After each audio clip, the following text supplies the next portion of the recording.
ex policía, experto en ciberinteligencia y en ciberseguridad y miembro de una unidad antifraude cibernético.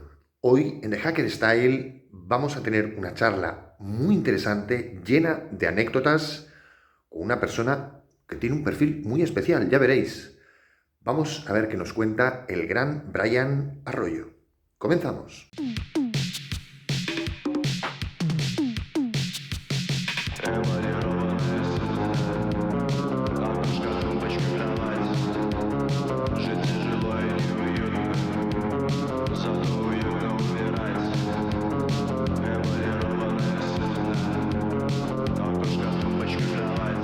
Hola mundo, os doy la bienvenida a este capítulo número 35 en The Hacker Style.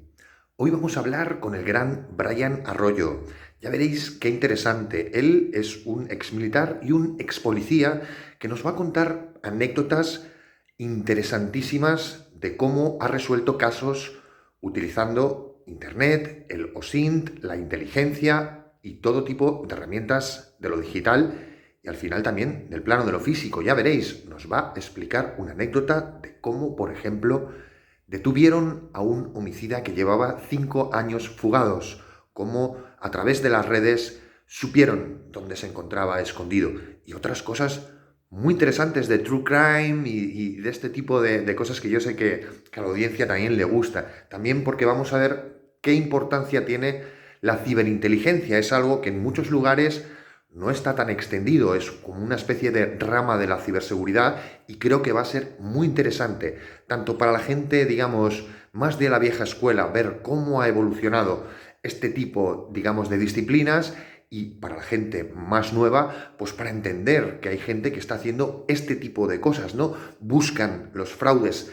Si a alguien les pasa un link de una estafa, pues tiran de los hilos e intentan saber quiénes están detrás. Vamos a hablar de muchísimas anécdotas, además de explicar cómo funcionan estas cosas, pero de muchísimas anécdotas. Anécdotas personales, anécdotas relacionadas con el hacking, con la inteligencia y muchas cosas más. Brian, además, ha sido premiado por su labor en la lucha contra la explotación sexual infantil. Estuvo en una unidad que buscaba redes de pederastas y redes de gente que explota a niños y niñas y tuvo bastantes problemas, ya verás, nos van a contar problemas de muchos ámbitos. Vamos a hablar de los problemas de recursos que suelen tener, de los problemas legales con los que se encuentran, de los dilemas morales, pero también de los problemas psicológicos que esta gente que tiene que estar expuesta a ver ese tipo de maltrato sexual con niños y niñas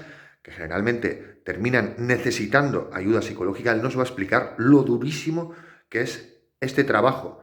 Así que también nos va a explicar anécdotas de cómo lo hacen para cazar a este tipo de alimañas, básicamente, no voy a decir ni personas. Así que hoy tenemos en The Hacker Style otro grandísimo capítulo con un tema muy interesante, juntamos True Crime, juntamos un poco con ciberinteligencia, con el gran Brian, que además es una persona que se explica súper bien. Así que, de nuevo, os invito a que os quedéis en esta charla tan interesante con Brian y que disfrutéis de otro capitulazo del canal de Hacker Style. Así que, vamos allá. Bueno, pues aquí estamos con el gran Brian Arroyo. Brian, ¿qué tal estás? Muy bien, ¿cómo están ustedes? Por acá, bueno, con un par de cambios de clima en Argentina, que va y viene la lluvia, el sol, todo, pero estamos bien, aprovechando los días feriados. Muchos cambios en Argentina, no solo de clima, Sí, sí, sí, en todos los contextos, en pero todos los por sentidos. suerte manteniéndonos bien, tratando de mantenerse bien. Me alegro, me alegro. Voy a llevarte directamente un poco a los temas que tienen que ver un poco con el canal de Hacker Style. Voy a empezar por una de las preguntas que es un poco la raíz, luego entramos más en concreto en tu disciplina, que es básicamente qué significa para ti la ciberseguridad, la seguridad informática. Bien, bueno, yo creo que la ciberseguridad hoy, con todos estos cambios, con el avance de la tecnología, todo, desde mi perspectiva, yo creo que ya salió del clásico y tradicional concepto, ¿no? De la protección de sistemas, infraestructuras y todo esto. Ujú. Yo lo veo más como un componente esencial entre la tecnología y la sociedad moderna. Más que Buenísimo. nada, ¿por qué esta convergencia? Por el tema de proteger tanto individuos como organizaciones. O sea, hoy ya es parte de nuestra vida desde que nos levantamos hasta que nos vamos a dormir. Ujú, Entonces, esa seguridad digital que necesitamos, y obviamente que esto lo vamos a ir desarrollando más con las diferentes preguntas, ujú, pero para mí ese componente esencial, digamos, entre las dos partes es la ciberseguridad. ujú. Sí, es un poco, ¿no? Dejó de ser algo que era una disciplina que estaban haciendo a ser algo puramente esencial de la vida, ¿no? Exactamente. Yo hoy lo veo, o sea, tenemos tecnología en las manos constantemente. Ya no es que solo los que nos dedicamos a la tecnología, ya para todas las personas, en el ámbito laboral, educativo, en la vida diaria en general y gran parte, digamos, entre las conexiones a Internet, entre el uso de dispositivos, entre las facilidades, digamos, para el laboral, o sea, está implementado en todo. Entonces, si no prestamos hoy atención a esa seguridad digital o a la ciberseguridad, creo que ya todos tenemos que ser parte de esto. Buenísimo, buenísimo. Y más en concreto de tu perfil, tú te dedicas un poco, tú trabajas en una unidad antifraude, ¿no? Lo que llaman el Cyber Fraud Intelligence. Y para la gente un poco que nos escucha de esta rama de la ciberseguridad, la antifraude, ¿nos podrías explicar qué es lo que hacéis, de qué trata? Bien, sí, el Cyber Fraud Intelligence es un nuevo concepto que empezó a surgir ahora justamente de la convergencia entre la ciberseguridad, la ciberinteligencia, ahora vamos a estar viendo un poco ese tema, Ujú, y la prevención de fraudes clásica. Una frase que me quedó de una de las personas que tengo, digamos, a cargo, ujú, es el tema de que tratamos las casuísticas de fraude tradicional ujú. con los problemas de la ciberseguridad. Qué Me bueno. pareció excelente esa frase porque es la realidad. O sea, acá analizamos grandes cantidades de datos para detectar nuevos patrones de Ujú. fraude, pero fraude online, fraude en línea, o sea, todo lo Sí, que tiene que es el ver, clásico, pero llevado a Internet, ¿no? las nuevas amenazas que estamos teniendo con la utilización de la tecnología, de los dispositivos, cada vez crecen más y más, o sea, tenemos Ujú, muchos casos en general, y yo lo veo, y acá entra un poco, ¿no? Hace poco escribí un artículo, pero basado en el informe de Gartner, ujú, donde decía que esta convergencia que van a tener que empezar a hacer todos los equipos, sobre todo las empresas financieras, ujú. tiene que ver con empezar a agilizar estas estrategias, porque si no, estamos acostumbrados a trabajar ciberseguridad por un lado, fraudes por el otro, Ujú. los equipos de análisis de datos por otro lado, y las amenazas siguen avanzando. Y si Total. nosotros no podemos trabajar en conjunto, y obviamente ese trabajar en conjunto crea nuevas áreas, crea nuevos tipos de analistas, y esto hoy es bajo. Gartner decía que para el 2028 recién el 20% de las compañías alrededor del mundo Ujú, van a tener este tipo de perfiles. ujú. Qué bueno. Obviamente que hay que evolucionar, pero nada, está bueno que se vaya también modernizando. Yo creo que las organizaciones siempre tienen que ver ese avance. Yo lo tomo hoy como una parte de la ciberinteligencia al cyber fraud, Ujú, porque se ve mucho el tema de inteligencia de amenazas, se ve, bueno, es bastante lo que uno tiene que utilizar de información pública, de los monitoreos y demás. ujú. Sí, Así. lo pienso también un poco que también tienen que unirse, por ejemplo, las ramas como el IAT y el IoT, ¿no? Que siempre han ido como separados, o el IT y el IoT, y en realidad o unes las cosas y lo ves con una perspectiva más, con una cosmovisión, ¿no? De la amenaza, el riesgo, etcétera, o evidentemente estás en desventaja, ¿no? O sea, lo veo que hay que unir muchas partes. Muy bueno, muy bien, además, muy bien explicado. Y aquí te voy a preguntar una pregunta que también es un poco clásica, también para el canal, y es, ¿qué significa para ti el término hacker o la figura de los hackers? Bien, yo creo que, bueno, más allá de las connotaciones negativas que se le da a la palabra hacker, que en realidad es de ciberdelincuente y que, bueno, siempre todas las personas de la comunidad estamos velando porque se cambie ese uso. Así es. Eh, ¿Qué es para mí hacker? Para mí es la habilidad de una persona de tener un pensamiento disruptivo Qué y de bueno. poder resolver de manera creativa determinadas cosas. O Ujú, sea, hacker no solo aplica en este caso al aspecto de la ciberseguridad y demás, sino que aplica a un montón de conceptos. Yo veía la charla que tenían, por ejemplo, con Martín Vila la ujú, vez pasada y hablaba, ¿no?, de hackear la mente, de la ujú, ingeniería social. Bueno, esto entra en un montón de aspectos. Que uno tenga esa capacidad creativa de ver toda la perspectiva y no solo concentrarse en lo que le llaman la visión de túnel, ujú. para mí eso es hackear. Buenísimo. Entonces, es lo que yo pienso por lo menos y creo que muchos de nosotros, porque si no, a ver, tenemos esa capacidad de decir, bueno, ¿cómo podemos entrar, en este caso si nos orientamos a la ciberseguridad, de cómo podemos entrar a una organización para mejorarla o decir, bueno, ¿qué puedo hacer yo a partir de esta información para obtener más y así también llegar a determinados puntos? Entonces siempre estamos pensando más allá de la caja. Ujú, total, Entonces, total. sí, Siempre además yo lo veo también como esa capacidad de hacerte preguntas. Preguntas del tipo, si tengo un icono y clico en él, ¿qué pasa por debajo? ¿Cómo está creado? No simplemente usarlo, no simplemente utilizar los aparatos, sino hacerte muchas preguntas, ¿no?, alrededor de ello y tal. Y yo creo que eso es lo que al final incentiva a base de entrenarlo y de un poco de vivirlo también, porque lo puedes usar en cualquier aspecto de la vida. Eso es un poco lo que define la esencia del hacker. Sí, yo también lo veo así. Aquí hemos dado muchas definiciones y yo creo que la tuya la podemos sumar y es muy interesante. Y aquí te voy a preguntar algo del Brian de ahora mismo y es que nos cuentes si andas con algún proyecto ahora mismo, cuéntanos. sí, a ver, proyectos, obviamente siempre tengo varios. Los que estoy para lo que sería este año y el siguiente es, por un lado, desarrollar, no sé si podría ser una academia o una fundación. Ujú, qué bien. Mi idea es perseguir, como objetivo, persigo el tema de ayudar a la gente que recién está empezando en ciberseguridad. Ujú, Soy muy partidario de que todavía faltan muchas oportunidades para aquellos que recién están empezando, ujú, ya sea desde buscar cursos, capacitaciones y demás que les permita empezar a formarse. Muchos no tienen el tema del dinero ujú, o en su defecto, países subdesarrollados como Latinoamérica, les cuesta pagar cosas en moneda extranjera, en dólares o en euros. ujú. Entonces, bueno, buscar esa forma de ayudar, ya sea desde mi bolsillo o desde buscar cursos gratuitos o hacer Buenísimo. asociaciones, bueno, ese es uno de mis proyectos. Y el otro, obviamente, como la mayoría de que no estamos en ciberseguridad, el día de mañana abrir una consultora, Ujú. obviamente dedicado a estas nuevas amenazas y demás. Así que Ah, sí, ¿eh? son los proyectos. Lo tienes ahí en mente. Veremos si se dan. Sí, sí, sí, veremos si se dan, pero tratamos de ayudar de esa manera. Es ambicioso los dos y te deseo mucha suerte, Brian. Además, Muchas gracias.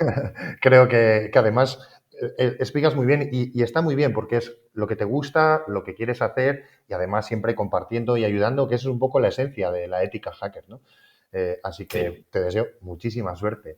Y aquí te voy a llevar al Brian del principio, cuando eras más chavalillo, y es si te acuerdas un poco cuando empezaste con Internet y cuál fue tu primera máquina. Mira, yo, si bien vengo, digamos, de una familia económicamente baja, yo comencé en la primaria, Ujú, que en la escuela pública me empezaron a enseñar informática y ahí dije, bueno, tenía 6 7 años cuando empecé con la primera materia de informática que nos enseñaban el Word, el Excel de su momento y dije, bueno, che, esto me gusta, empezar a hacer esas primeras búsquedas en internet y decir, tengo la capacidad de buscar algo que no sé y en saberlo. afuera, en donde no sé dónde me trae la información. Sí. Bueno, esa fue mi primera curiosidad y obviamente después nosotros vivimos mucho la época de los ciber, Ujú, donde ujú. existían Ya te digo. lugares donde tenían galpones gigantes, donde tenían 50 100 máquinas todas conectadas y era nuestro espacio para ir, sentarse con amigos, Total. jugar, buscar información. Entonces, esos fueron mis primeros contactos con la informática en general y también el que me empieza a atraer decir, bueno, yo me quiero dedicar a esto. Ujú. Pero sí, eso fue, empecé ahí, obviamente no paré, fui creciendo y siempre estuvieron presentes los ciber hasta que se empezaron a difuminar, bueno, ya obviamente uno pudo tener su propia computadora. Eran unos espacios muy curiosos los ciber, ¿eh? Porque estaban los gamers, estaba toda la gente allí metida, ¿no? La gente de internet, los hackers también. Eran unos Yo lo lugares veo, muy creo que curiosos. fue el primer paso de estas comunidades que tenemos en informática, porque ibas al ciber y por ahí te quedabas mirando, jugando viendo la computadora de otro, o se creaban espacios de juegos Ujú. o de trabajo y estábamos todos juntos en un mismo lugar. Entonces creo que ahí empezó un poco el tema de la comunidad. Qué bueno, qué bueno. Y aquí te voy a preguntar, no sé si sería de esta época o de más adelante, también lo puedes unir un poco con tu labor de un poco de la lucha contra el fraude. Si tienes alguna anécdota de hacking que quieras o que puedas contar. Así netamente pura o sea, basándonos en el concepto que te planteé, Ujú. sí, porque como he contado en el pasado, me fui un efectivo policial Ujú. que me dedicaba a las investigaciones. Qué bueno, ¿no? Un caso en particular que yo lo considero, entre comillas, un hack, tiene que ver con una investigación a partir de OSINT que Ujú. estaba realizando de una persona que llevaba desaparecida 5 años más o menos Wow, por un hecho de homicidio. wow. Y nada, no, se había cerrado en su momento el caso porque no había información. Digo, bueno, vamos a volver a buscar. O sea, yo me había empezado a meter y empecé a buscar información, a reunir información de las redes sociales, de las fuentes abiertas. Ujú. Y entre eso empecé a encontrar a través de la familia, y Ujú. yo digo, en algún momento se tiene que descuidar, no puede ser siempre tan cuidadoso tantos años. Y Wow. siempre cometemos, la mayoría de las personas siempre cometemos ese error y sobre todo con esta hiperconectividad, ¿no? Ujú. Y sí, pasó que tuvo un pequeño error y pude ubicar a esa persona, y acá entra un poco la anécdota también, porque lo ubiqué a la persona en la misma provincia donde yo nací. O sea, yo Wow. estando en Buenos Aires, esta persona se encontraba en Tucumán, que es donde yo nací, Ujú. pero en un pueblito lejos, alejado del centro, que básicamente uno tiene que ir, y ahí fue guiar a uno de mis compañeros que viajó Ujú. y lo buscaba y lo buscaba y lo buscaba, y ya casi perdiendo las esperanzas, se me dio por buscar un poco más de noticias del lugar y me doy con que porque me informan que iba a haber una tormenta muy grande en el lugar Ujú. y yo ya por conocimiento sabía que se solía inundar la zona. Ujú. Entonces agarré y le comenté esto a mi colega, le digo, mira que si hay una tormenta muy fuerte existen posibilidades de inundaciones. Bueno, tenés cuidado, pero también utilízalo para buscar a estas personas. Usualmente en esos pueblos van Ujú. a refugios Claro. cuando hay inundaciones grandes. Y pasó esto, cuando llovió, Wow. se inundó la zona, tuvieron que ir a determinados refugios y entonces mi compañero fue a buscarlo ahí y lo encontró. Y de esa Wow. manera logramos la captura de esa persona, digamos, que había estado desaparecida por tantos años. Qué Entonces es maravilla. un poco, ¿no? De esa manera creativa de pensar y decir, bueno, ¿qué más puedo hacer? Qué, Tengo que hacerme preguntas para responder y encontrar esa respuesta. Qué maravilla de anécdota. ¿Sabes lo que me viene a la mente? ¿Habrá sido que tenía las coordenadas GPS en los EXIF de alguna foto? ¿Por dónde fue ese? Si se puede Eh, decir. O sea, ¿cuál fue ese fallo, no? Subió una fotografía, no borró bien los EXIF y pudisteis ver dónde, cómo. No, tuvo que ver más con una búsqueda inversa de Ujú. la zona en la que se encontraba y un cartel que tenía atrás dentro de Ah, la ruta que había sacado la foto. buenísimo, buenísimo, Así. buenísimo. Y aquí te voy a llevar, buenísima anécdota, te voy a llevar a un poco, a tu vida en general. También es una pregunta que hacemos un poco aquí para ver cómo somos, si cambiamos, y es si ha habido en tu vida algún punto de inflexión, algo que te haya cambiado. Buena pregunta. Ujú. Un punto de inflexión, sí. Yo creo que, bueno, así como mencioné, yo vengo de Tucumán, que es el norte de Argentina. Ujú. Mi punto de inflexión fue ese, el migrar de la comodidad de mi hogar, de mi familia en la provincia de Tucumán, a Buenos Aires, totalmente solo, A la sin ciudad. dinero, sin pasaje de vuelta, nada. O sea, decir, me voy, quiero crecer y empezar a lucharla. Mm. Si bien trabajo desde muy chico, era decir, bueno, tengo que empezar a valerme por mí mismo en un montón de cosas y si tengo que sufrirla, va a ser por un bien mayor. Ujú. Y bueno, ese fue mi punto de inflexión porque al estar en un lugar desconocido, con la nada misma, lleva a uno a tener que sobrevivir. Claro. Y ahí empieza uno a buscar las alternativas, las posibilidades, a tener que abrirse más, a buscar personas que te puedan ayudar. Y creo que eso fue mi principal punto de inflexión para decir dónde estoy hoy y Ujú. dónde estaba antes. Claro, la Entonces creo madurez, ¿no? que La madurez, luego también salir del nido, ¿no? Qué importante salir de esa zona y descubrir cómo es la vida, de dura y de sí. bonita al mismo tiempo. Muy bueno. Eso a su vez me hizo el perfil de decir, tenemos que salir de la zona de confort. Muchas Ujú. veces nos quedamos Sin duda. por miedo a qué puede pasar y Ujú. no nos animamos. Incluso Obviamente, por como... pereza, incluso, ¿eh? Hay gente que incluso por pereza. Ujú. Sí, sí, sí. Yo creo que como todo en la gestión de riesgo, tenemos un X porcentaje de posibilidad de que esto suceda. Ujú. Pero si no lo tomamos el riesgo, tampoco vamos a saber si sucede o no. Ujú. Entonces, ese es Qué para bueno. mí, sinceramente, el punto de inflexión. Qué bueno. Vale, y aquí lo que te voy a preguntar es que si ha habido libros o películas o anime o cualquier tipo de cultura o arte que te haya influido más en tu vida y por qué. O algo que quieras decir a la audiencia, no os perdáis esto. En este punto creo que voy más con las películas, Ujú, que en realidad obviamente está asociada también a un libro y tiene que ver con Steve Jobs. ujú, Es una película que suelo verla seguido porque justamente veo esto, ¿no?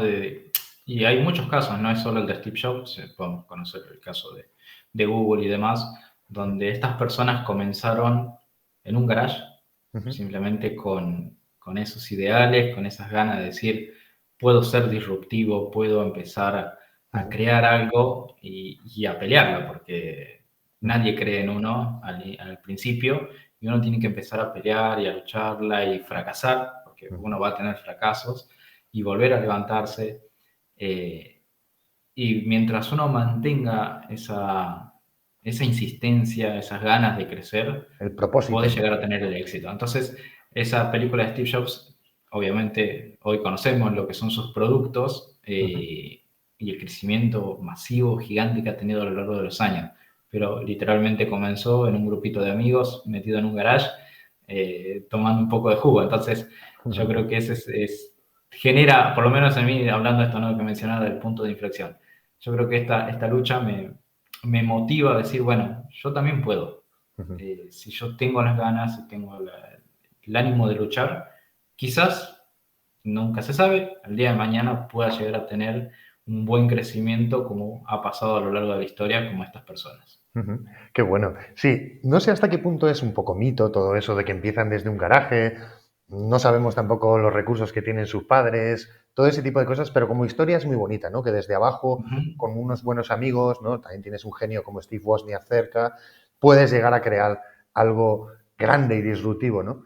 También me sabe un poco agridulce, ya que has dicho el tema del jugo, el final de Steve Jobs, digamos, una persona tan inteligente que pudo desarrollar un negocio y un montón de tecnología que después pues acabe cayendo, digamos, en determinadas teorías que impedían el uso de la ciencia directa sobre él y se lo lleven. No sé, quiero decirte, para mí es una figura que es agridulce, tiene una parte que también es bastante agria, pero como idea, como mito, es buenísimo.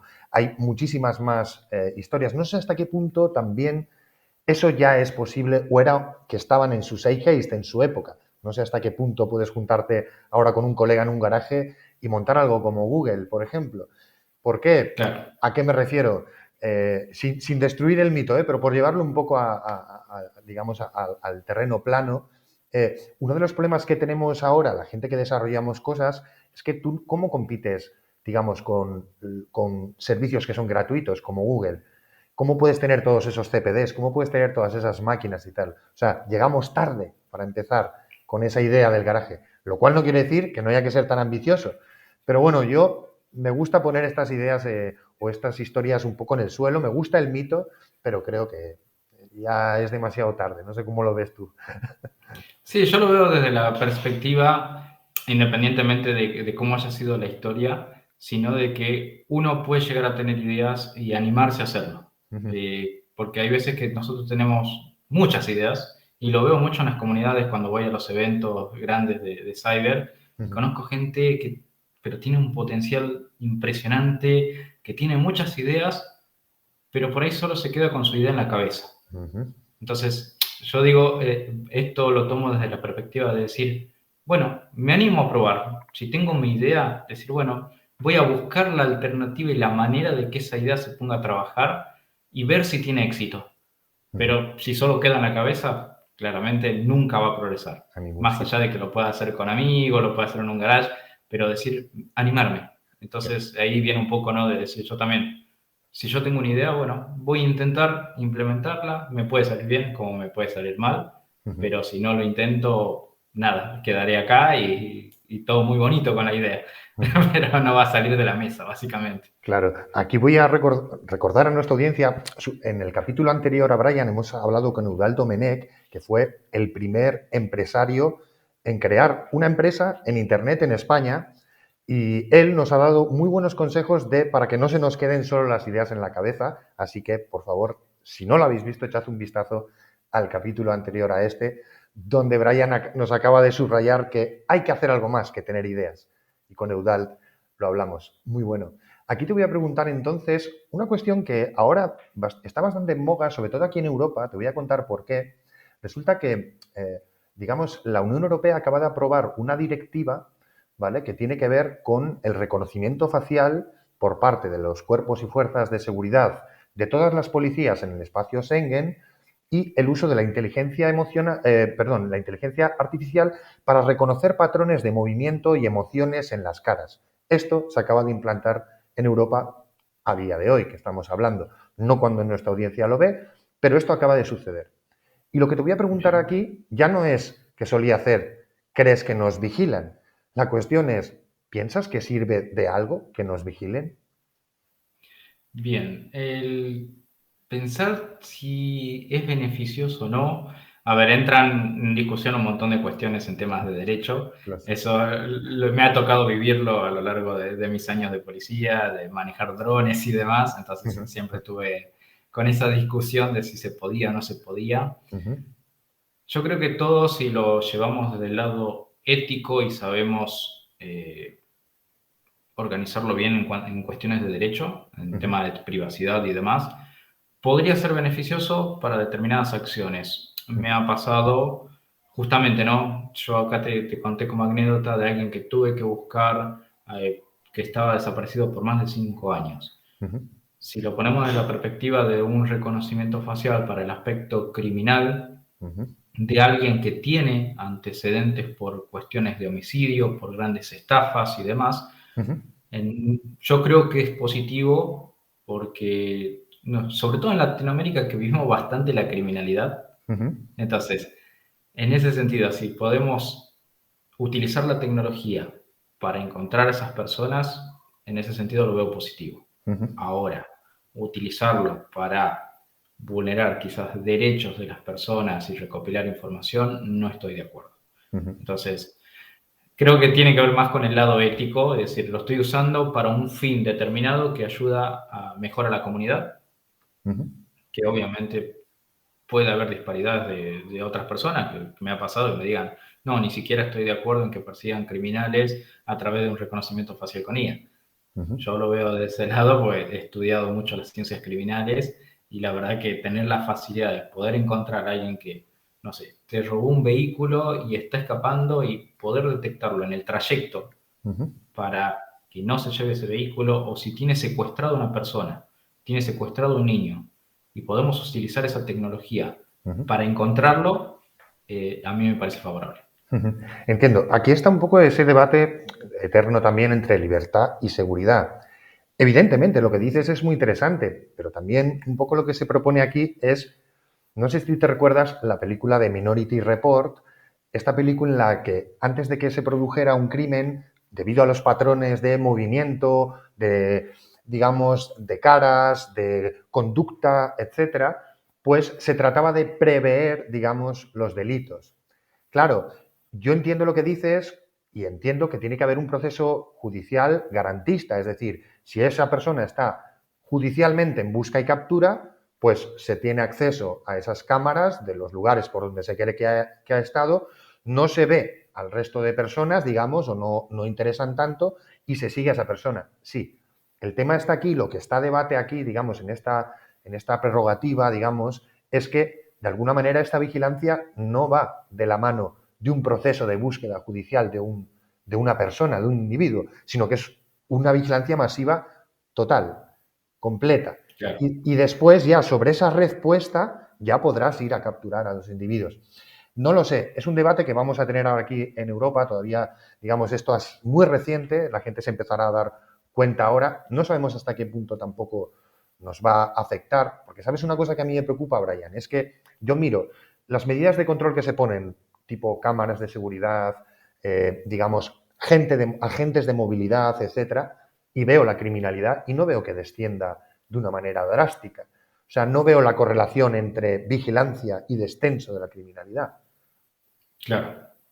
Entonces, claro, ahí, y podríamos irnos a muchas otras maneras de abordar este tipo de cosas. Por ejemplo, está ahí el tema de Bukele, ¿no? Digamos, en Latinoamérica, que comentabas, ¿no? Que está siendo muy polémico cómo está tratando los derechos humanos de las personas, pero por otro lado, creo que ha sacado un 85%, digamos, de votos, ¿no? Es el mayor partido, Sí. digamos, que más votación. Entonces, en ese debate, pues, claro, hay muchos aristas, efectivamente. ¿Qué pasa? Que aquí en Europa se supone que tenemos unas leyes que defienden mucho el tema de la privacidad, ¿no? La GDPR, que es una ley, digamos, de las que hay en el mundo que más trata de defender los datos de las personas, de los usuarios, etcétera. Y, por otro lado, ahora mismo nos están implantando algo que es tremendamente intrusivo, más que en otros lugares, al nivel de China, por ejemplo, este tipo de videovigilancia. No lo sé ahí cómo, ya veremos cómo, a dónde nos lleva. Pero mi opinión sigue siendo que creo que esta vigilancia, digamos, de carácter proactivo no ayuda a que los delitos desciendan. Esa es mi opinión. Lo bueno de esto es que va a estar bueno seguir esas discusiones, más que Ujú. nada porque obviamente en esas discusiones intervienen distintos profesionales de distintas áreas Total. y tenés las visiones a favor y las visiones en contra. Ujú. Y también eso permite a uno poder analizar mejores otros aspectos, de decir, bueno, che, sí se podría usar para esto Ujú. o no. Me parece que justamente algo que me había dado curiosidad y es Ujú. Europa siempre veló mucho por el tema de la privacidad, la protección de los datos y demás. Ahora, ¿cómo van a gestionar toda esta recopilación masiva de datos Total. y justamente de datos de la privacidad de personas alrededor de toda Europa? Claro. Se entra como Claro. en una disparidad ahí Sí, de porque temas. Europa son muchos países, no hay muchas competencias, no es algo unificado, no tiene estados como América del Norte, ¿no? Sino son muchos países con sus luego leyes locales, etcétera. Y hay más. ¿Cómo se van a implantar determinadas tecnologías? Por ejemplo, el tema de las inteligencias artificiales, ahora mismo, de dónde obtienen los datos, en Europa está todo bastante bloqueado, porque, claro, tú tienes que proteger los datos, perdón, y la identidad de tus ciudadanos, y estas inteligencias artificiales están creadas en otros países donde no existen estas directivas y por tanto no se cumplen. Y entonces hay un Eh, choque entre tecnología, patentes, países y las reglas de la Unión Europea. Claro. No, y eso también me lleva a la parte de la teoría de la colaboración internacional Ujú. en cuestiones de datos, de decir, bueno, ¿quién es el dueño de esos datos? O sea, Ujú. ¿quién es el dueño de esos servidores? ¿Dónde se almacena?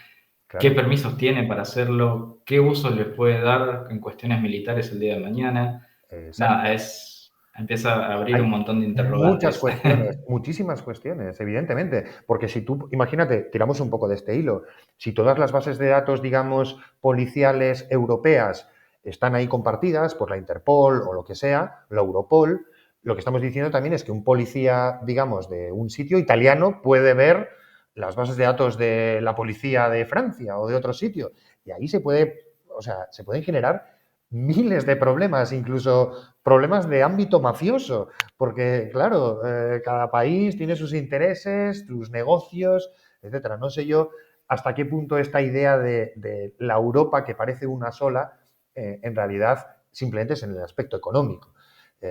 Unos manejan, digamos, el dinero y reparten para un sitio y para otro y tal, pero en todo lo demás me parece que esto es como cada uno tira para lo suyo.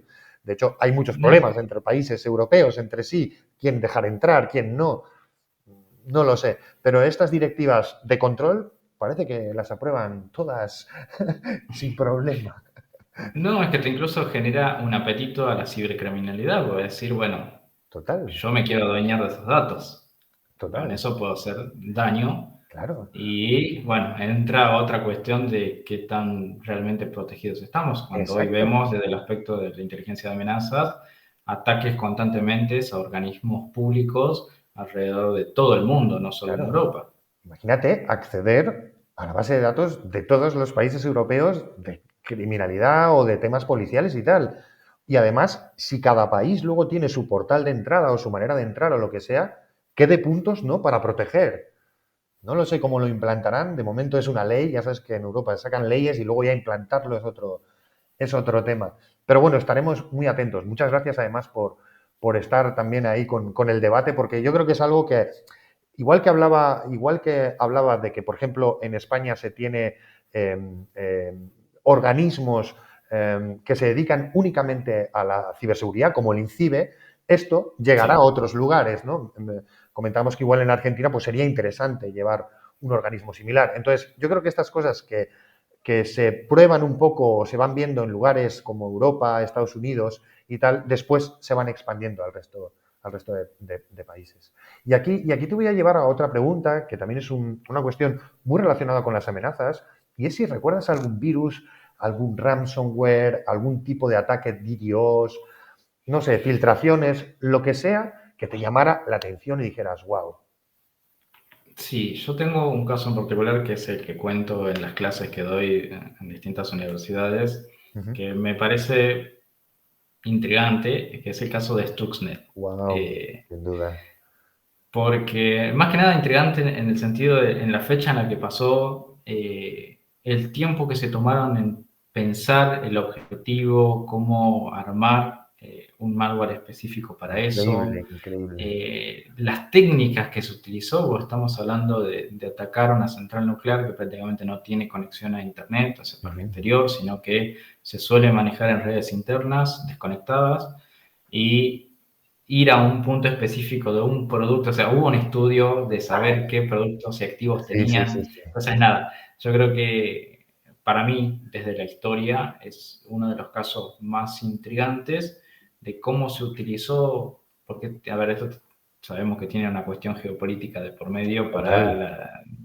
Militar, detener, sin digamos, duda. demorar el enriquecimiento de uranio. Ujú, Entonces, cómo se aplicó, ¿no? La cantidad de recursos económicos que se utilizó ujú. para poder preparar todo esto y llegar, entrar, lograr el objetivo y nada, yo siempre lo veo desde la fase de analizar el framework de Cyber Keychain y demás, Ujú. pero como historia me parece muy interesante. Siempre tenemos muchas perspectivas que analizar de esto desde diferentes puntos y también qué consecuencias tuvo. Ujú. Y que al día de hoy todavía haya determinados interrogantes y todavía se pregunten ciertas cosas con respecto a ese ataque. Sí, fascinante, fascinante Stuxnet. Aquí hemos hablado bastante de él, el origen, ¿no? Pero sobre todo, a mí lo que más me fascinó fue el hecho de que generalmente los virus, los gusanos, todo esto, digamos, estaba generado para infectar a la máxima cantidad de personas posibles, ¿no? Igual que el ransomware y tal. Y Stuxnet le daba la vuelta a esto, infectaba al todo el máximo posible, pero no les hacía nada, sino que trataba de llegar a un único punto, a un único lugar. Eso es fascinante. O sea, es darle la vuelta a todo el concepto. Y luego, lo que dices, que saliera bien en las fechas y todo. ¿Cómo hicieron esto? ¿Qué clase de operación militar, de inteligencia, de ciberseguridad, de programación? ¿Qué clase de operación fue esta? Porque lo lograron, además. O sea que yo también estoy de acuerdo que Stuxnet es un hecho histórico en la historia de Internet y un poco en la historia militar también, en esa parte, ¿no? Del ciberespacio. Buenísimo. Y aquí te voy a preguntar al respecto un poco de las filtraciones de datos. eh, la pregunta sería, ¿tú qué opinas de que se filtren datos confidenciales, tipo los papeles de Panamá o los papeles de Pandora o este tipo de cosas. ¿Tú crees que sirve de algo conocer, o Wikileaks mismo, ¿no? Conocer cómo funcionan estos deep states o estos estados profundos? A ver, desde la perspectiva ética, obviamente que está mal que suceda esto, porque incluso hoy nosotros trabajando en ciberseguridad protegemos que el tema de las filtraciones de datos e información confidencial propia de una determinada compañía u organismo. Pero creo que a lo largo de la historia, estas grandes filtraciones como las que mencionás, ha permitido no solo entender el alcance que tienen, sino también permite entender esto que hablábamos anteriormente de la recopilación de datos e información que pueden llegar a ser determinados organismos. Acá genera un punto de inflexión al menos de mi persona, de entendimiento y de concientización. De decir, bueno, estuvo mal que haya salido, pero esto me abrió los ojos a saber que no estoy aislado del mundo y que no, yo estoy hiperconectado y esa hiperconectividad genera información, esa información se recopila, se vigila de algún modo y nada, puede terminar en manos de cualquiera y puede terminar filtrado y termina información propia filtrada. Obviamente que acá hay una cuestión también de inteligencia nacional, cuestión de criminalidad, pero nos abre los ojos realmente decir, che, esto está pasando. creo que yo tomo ese punto porque todos estos casos que ha mencionado es como decir, bueno, che, mirá el alcance que tiene, mirá la información que se recopilaba. Cuando uno quizás inocentemente en otros periodos decía, no creo que me estén tomando este dato. Y hoy en día ya lo vemos como algo, o sea, uno estudiando analítica de datos lo ve como algo normal, decir, bueno, vas a tomar toda esta cantidad de datos de cada movimiento que hace una persona para poder recomendar un producto, por ejemplo. Y después lo vemos en estos data leaks, la filtración de información, decís, más allá de lo malo, yo lo tomo de la concientización. Y intención de voto y tal, pero aún así, sobre lo que comentabas de la ética, yo te doy mi opinión. Yo no pago mis impuestos para que mi país venda misiles que matan niños en otro lugar del mundo donde no tenemos nada que ver ni que hacer. Entonces, ética que saquemos los cables que nos explican quién está haciendo qué ventas a quién, en qué lugares oscuros que no aparecen en el boletín oficial del Estado, etcétera, etcétera, pues ¿qué quieres que te diga? Te voy a Platón. Si la democracia no funciona, es tu obligación como ciudadano rebelarte. Entonces, yo lo veo ahí como, sí, entiendo lo que dices, ¿no? Que como profesionales debemos, digamos, de alguna manera proteger esa información, es nuestra obligación, pero por otro lado, también nos están engañando con respecto a lo que están haciendo hacia afuera. Entonces, ahí choca el profesional con el ciudadano. Sí, con el ciudadano, exactamente. Claro. Entonces, yo creo, en mi punto de vista, que gana el ciudadano, porque más allá de a qué nos dediquemos, en nuestro día a día, o qué es lo que nos guste, nuestra pasión, está nuestro habitar, nuestra ciudadanía, nuestra solidaridad con los de alrededor, etcétera. Entonces, yo siempre he pensado que es como, te cuento una pequeña anécdota que yo creo que además te va a gustar. Hicimos, yo creo que fue en 2004, 2005, una pequeña acción para buscar pederastas, digamos, en el IRC, en aquella época muy antigua, ¿no? Y claro, esta era una acción que, bueno, nos lo currábamos bastante, pues el típico engañabas un poco, ¿no? Pero digamos que veías un poco el perfil de la persona que picaba, ¿no? Que juqueaba, pues te ponías el nick de un niño, de una niña y veías que pedía fotografías, este tipo de comportamientos, ¿no? Pero eso no indica nada, ¿no? El siguiente paso era cuando veías que esta persona tenía almacenadas, digamos, porque lo compartía, porque le hacías caer durante bastante tiempo y con bastante gente, documentos, digamos, o fotografías de niños. Y aquí chocaba el hecho de que mediante exploits o muchas veces mandándole simplemente un servidor escondido y que lo clicaba y ya te abrías un troyano, podías acceder a su máquina. Y aquí estaba, claro, esto nos preguntó, me acuerdo, además un periódico argentino me preguntó un poco sobre el tema de la ética de hacer este tipo de cosas. Y yo lo que cuestionaba, Brian, era, claro, por un lado está la ética de, o que estoy rompiendo una ley porque estoy accediendo a la máquina de esa persona. Pero el bien que hay encima es muchísimo mayor, que es la inocencia de los niños, que está por encima de cualquier cosa. Entonces, ¿qué quiero decir? Que la ética sí está bien, pero que existen bienes mayores, así es como yo lo veo, que están por encima de leyes y de éticas, etcétera, etcétera. No Sí, sé. tomo tu ejemplo porque me tocó vivirlo decenas de veces. Justamente, sabes que trabajé mucho con el tema de los niños. Luego Y hablamos, sí. sí, lo he vivido en primera persona esto y entra esa disociación entre decir, bueno, soy un profesional que trata de ser ético y ir por todas las leyes correspondientes, y a su vez soy un ciudadano que quiere velar por esos derechos humanos y que quiere ponerlo por encima de las cuestiones, y entra a veces ese conflicto de decir, bueno, ¿para qué lado tiro para llevar todas estas cuestiones? Nada, algunas veces he estado de un lado y a veces he estado del Claro, otro, y pero lo entiendo, son ¿eh? muy difíciles. Además, tú, que has trabajado de policía, lo entiendo. Muchas veces estar de manos atadas por las propias leyes, por los recursos, por las cuestiones de las órdenes y las prioridades de los mandos, por la política, porque los medios te llevan a unos casos y no a otros. Conozco perfectamente todo ese mundo y sentirse así. Por eso creo que también es clave, digamos, otro tipo de figuras más como Anonymous o otro tipo de figuras donde puedas ejercer bajo una ética mucho más, digamos, ligada a esto segundo que hablamos, de derechos humanos y también con profesionalidad, digamos, no quita una cosa para la otra, este tipo, digamos, de acciones. Y evidentemente, estar muy seguro de ello, claro, no es, digamos, señalar aquí a todo el mundo ni vivir ese tipo de distopía, ¿no? Pero en este caso te hablo de casos muy concretos, muy exactos, donde hay evidencias, donde es claro y donde, vamos, solo falta, digamos, ya cuando entras y ves su árbol de directorios, todo lo que tiene recopilado y todo, no te cabe duda de que este personaje, pues bueno, pues después enviar un correo a la policía, a quien sea, y decir, miren ustedes por aquí si tienen tiempo. Muy bien. Bueno, justamente de esto hay mucha gente que tiene el mismo interés de decir, bueno, ¿cómo puedo yo ayudar a la justicia, siendo yo un ciudadano, buscando información, tratando de, en este caso hablando del tema de menores, ¿no? De cazar agresores sexuales y aportarle a la justicia para que vaya ya por el lado correcto? Yo soy simplemente alguien que está buscando, que está tratando de cazarlos, y ver cómo en el gran porcentaje de países, y acá hablo por Latam o hablo por Europa, no se puede porque no te lo permiten las leyes y No, no, demás, no. mientras que por ahí ves, no sé, Estados Unidos tiene hasta organismos, hasta ONG que se dedican a hacer esto.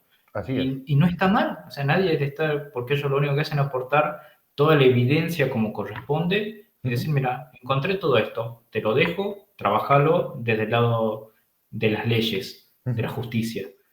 Y no hicieron nada malo. O sea, fueron profesionales que tienen la capacidad y la técnica para de encontrar eso y aportárselo a la justicia. No es que estuvieron cometiendo algún crimen, como quizás podés decir, bueno, no, se cometió el mismo crimen para recopilar información. No, son profesionales que dedicaron a buscar información, recopilarla y aportarla. Estaría viable de que eso se pudiera hacer en otros Sí, lados. de hecho, también se hace con los scammers. No, en Europa tampoco se puede por el tema de leyes, pero en Estados Unidos hay cazadores de scammers, de esta gente que hace Ujú. fraude y acaban colándose, digamos, en las cámaras y en los centros donde están, en un país de donde sea, y acaban revelando quiénes son y revelan a las autoridades de allí dónde están y todo esto. Claro, digamos, ese conocimiento ciudadano puesto al servicio pues de las fuerzas y cuerpos de seguridad, que tendrían que ser los estados los que proveyesen de recursos, ¿no? Digamos, a estas fuerzas. Pues si no lo hacen, pues la ayuda ciudadana. Básicamente, lo que no podemos hacer es que, si no hay recursos, dejar campar a este tipo de personajes, ¿no? De criminales como el que decías antes, ¿no? Homicidas o pederastas o este tipo de personajes por ahí sueltos, sí, sí, claro. Y aquí te voy a preguntar otra cuestión. No sé si te recuerdas, que solo hemos mencionado una película, pero no sé si te acuerdas de la película de Matrix.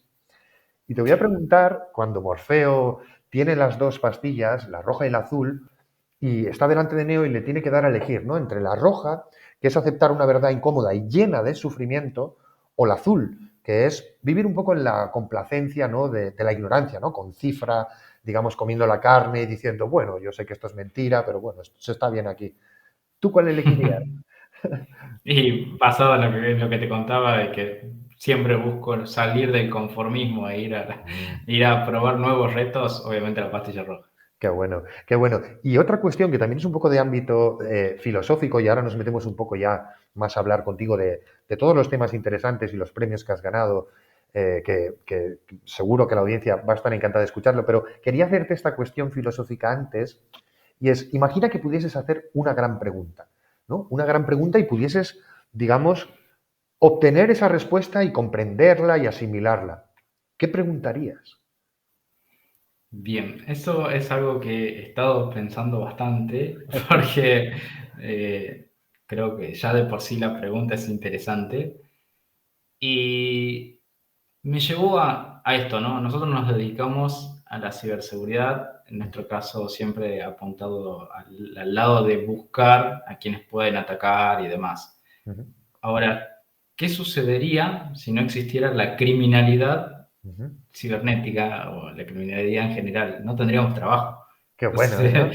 esa es mi Qué pregunta. paradójico, ¿no? O sea, yo eso es una frase que dije hace mucho tiempo, que digamos, lo hablaba un poco en el ámbito del hacktivismo, pero también me vale para esto, y es que ojalá el hacktivismo desaparezca. Y no es en el sentido de que desaparezca porque no esté de acuerdo con él, sino de que la sociedad mejore de tal manera que no haga falta tener que hacer este tipo de cosas. Eso sería lo bueno, ¿no? Que nuestro trabajo Sí. desapareciera realmente. Ahora, Claro, justamente, ¿qué pasaría si desapareciera todo, no existiera? claro, claro, ¿Tendríamos trabajo? No, porque claro. básicamente la Hasta, protección ¿Y hasta qué la puedes hacer punto? con cualquier tecnología. Fíjate esta cuestión, qué interesante, porque hasta qué punto también se generan amenazas para que haya trabajo. Es decir, siempre ha habido también esa duda de estos antivirus que acaban fabricando virus para que tengan trabajo. Quiero decirte, ojo aquí, ojo porque el debate y la cuestión que estás haciendo es buenísima. Sí, es que no lo veo ilógico esas preguntas que se hacen sobre esos temas porque nace de esto, de decir, si no hay criminalidad, ¿dónde tenemos nuestro trabajo? O sea, hoy se busca tantos analistas de ciberseguridad por la cantidad de ataques informáticos que hay. Ujú, Entonces, si directamente no existiera, ujú. Buenísimo. nada, eso sí sería algo que me gustaría obtener una Brian, pues respuesta, digamos. al campo, nos ponemos una huerta y a plantar y a otra cosa. Sí. Vale, y entrando un poco más en tu trabajo y un poco en tu sabiduría al respecto, aquí te voy a hacer una cuestión y es que nos hables un poco de las tareas que tú haces de ciberinteligencia, ¿no? ¿Cómo es la labor, digamos, diaria de alguien que gestiona amenazas? Bueno, primero que nada, excelente pregunta, porque justamente estoy luchando para que se conozca, ¿no? A ver, lo que es la ciberinteligencia es la inteligencia tradicional aplicada al ciberespacio, Ujú, por y para el ciberespacio, donde, por lo menos en LATAM, hay muy pocos analistas. ujú, Uno de ellos, obviamente, Martín Vila, que estuvo la vez pasada, ujú. pero tenemos muy pocos analistas y a su vez muy pocas empresas que han tomado conciencia de la importancia de la ciberinteligencia, que por ahí en Europa sí se ve mucho más y se ve hace bastantes años, que es, digamos, un poco de donde empezó a nacer Sí, sí. toda esta cuestión. Y en lo que tiene que ver con las actividades diarias, buscamos, y acá está buena tu pregunta, porque los analistas tenemos un foco analítico técnico. Ujú, No somos 100% técnicos, quizás como muchas otras áreas de la ciberseguridad, ujú. donde dentro de nuestras funciones diarias, por ejemplo, te voy a contar un día a día de lo que me ha tocado vivir como analista de Buenísimo. ciberinteligencia, es primero monitorear todo lo que pueda pasar de manera externa hacia una compañía en cuestiones de amenazas. Ujú, ¿A qué me refiero con esto? Por ejemplo, la creación de sitios de phishing o ujú, sitios dominios sospechosos que se puedan hacer en nombre de una determinada compañía. ujú. Bueno, monitorear eso y tratar de generar los takedowns, o sea, dar de baja esos sitios que se van levantando y que te aseguro que son muchos. Sí, sí. Entonces, el monitoreo constante de eso Qué bueno. lleva en el día a día. Obviamente después podemos hablar de automatizaciones y demás, pero Ujú, bueno, esa función lleva entre detectarlo, reportarlo al host para que se pueda bajar, monitorear lo que realmente se dé baja, porque hay muchos hosts que tardan un determinado tiempo y mientras está activo, obviamente los cibercriminales están robando datos de clientes o están generando estafas y demás. Entonces, eso, por ejemplo, es una de las funciones que uno tiene a diario y ahí entra esto, ¿no? ¿Por qué se llama ciberinteligencia? O sea, tenemos ciberseguridad e inteligencia. ¿Estaríamos bien con solo decir, lo detecto y hago el takedown? O sea, eso lo podría hacer cualquier software el día de mañana, podría hacerlo un SOAR, sino también generar el entendimiento. Yo quiero entender qué está haciendo detrás ese actor para saber qué puedo hacer yo desde mi lado defensivo.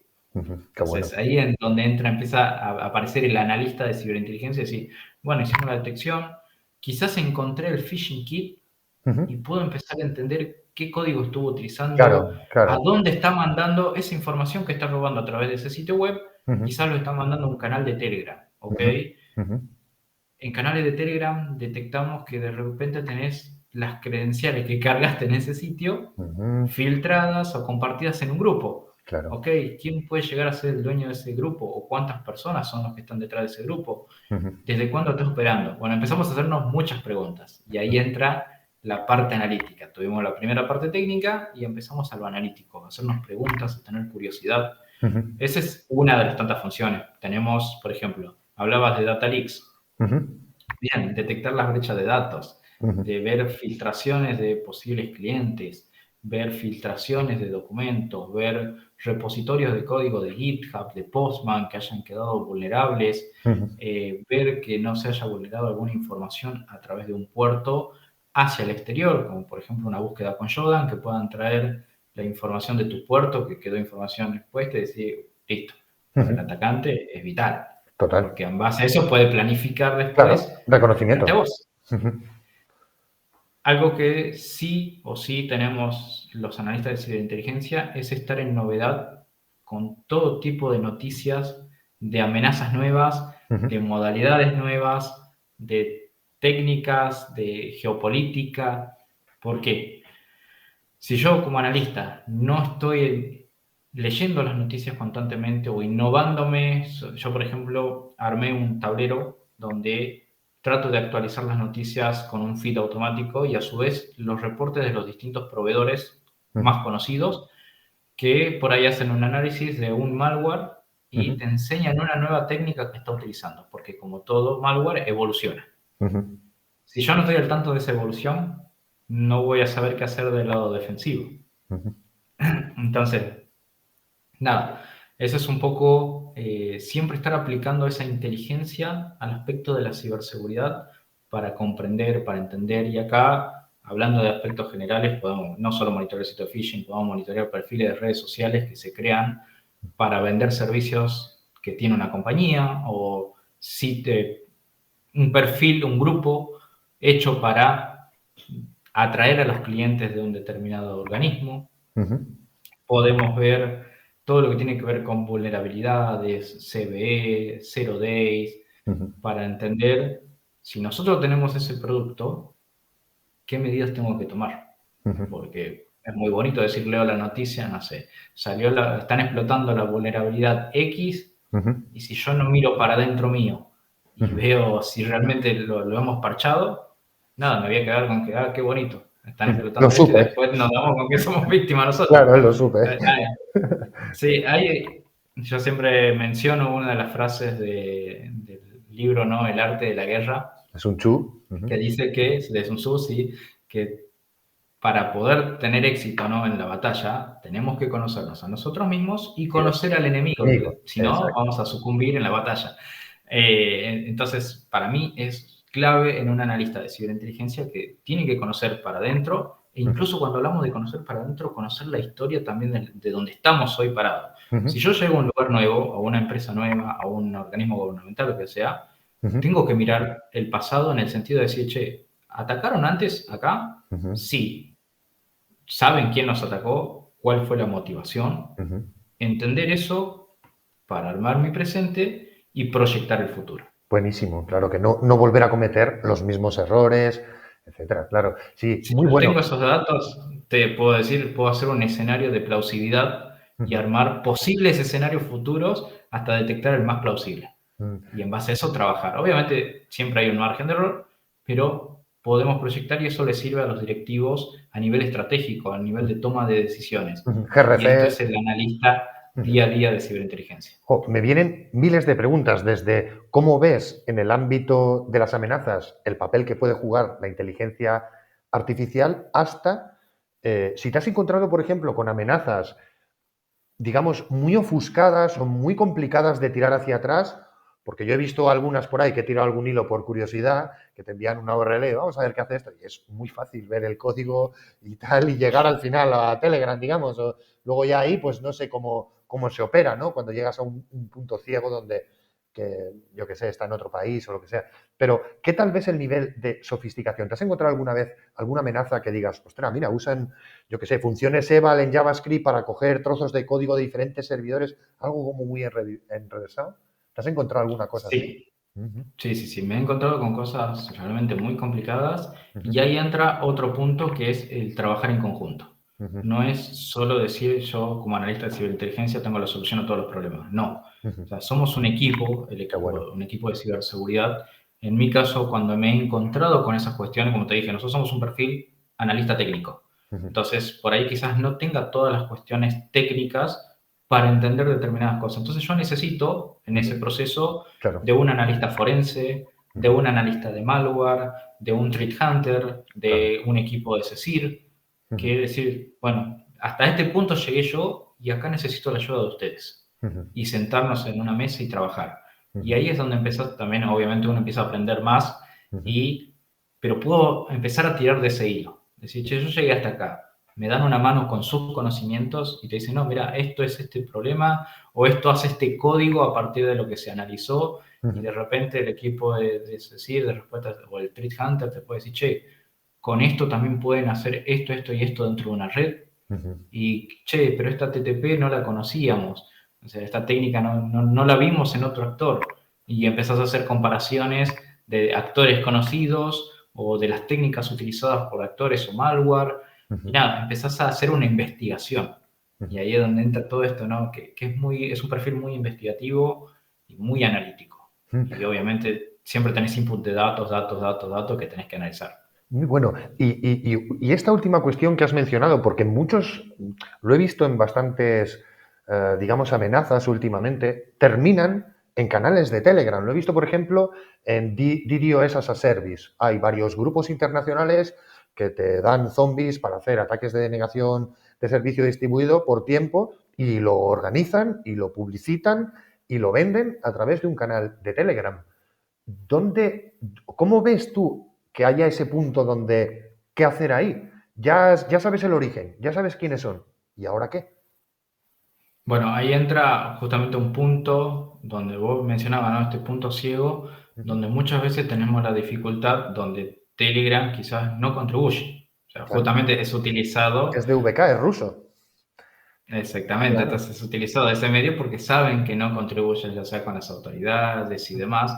Entonces, ves y por ahí hasta te entra una determinada frustración como analista, Ujú. porque vos decís, bueno, justamente si vemos los porcentajes, vemos que ya lo que es dark web y demás, se No, utiliza no, poco el muy foros. poco, sí, sí. Y todo va a Telegram porque justamente saben que es un punto ciego para los profesionales de seguridad, Así es. donde dicen, bueno, acá no me vas a tocar. Ujú, Entonces, tienen ese determinado, entonces nos queda desde nuestra perspectiva decir, bueno, ¿cómo yo puedo empezar a cuidar esa información que se está filtrando? ujú, No sé, vamos a poner el ejemplo de, estoy viendo muchos casos de infostealers. ujú, Los ujú, infostealers infectan las máquinas, te roban las credenciales de los navegadores ujú, y todos van a Telero, ujú. que después los comparten como leaks y demás. Que eso después puede terminar en graves, ¿no? Riesgos de decir, se compartieron credenciales de una corporativas y acceden a sistemas porque no los detectó, porque tienen todas las claves. Ujú. Bueno, independientemente de lo que pueda pasar.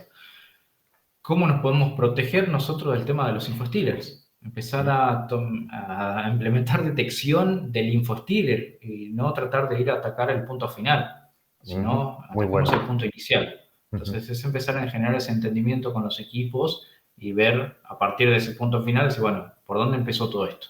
Ujú, No, empezó porque se filtró la credencial de acá, acá, acá, o porque teníamos este puerto vulnerable que nos llegó a permitirse robar información.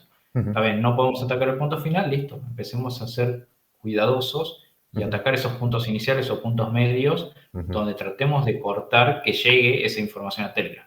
Claro, sí, un poco el modus operandi, porque estos grupos, muchos, tienen sistematizada la manera en la que atacan y entendiendo un poco, más que ir a buscarles a la madriguera, entendiendo un poco cómo actúan, tratar, digamos, de pararles en ese punto medio. Te digo por qué, porque yo entrevisté hace tiempo en otro podcast, Código Fuente, a Geobot. Geobot es un hacker o un cracker Black Hat ruso mítico, creador de Ruskinet, y él me decía, ustedes en Europa, vosotros en Europa, jugáis con desventaja.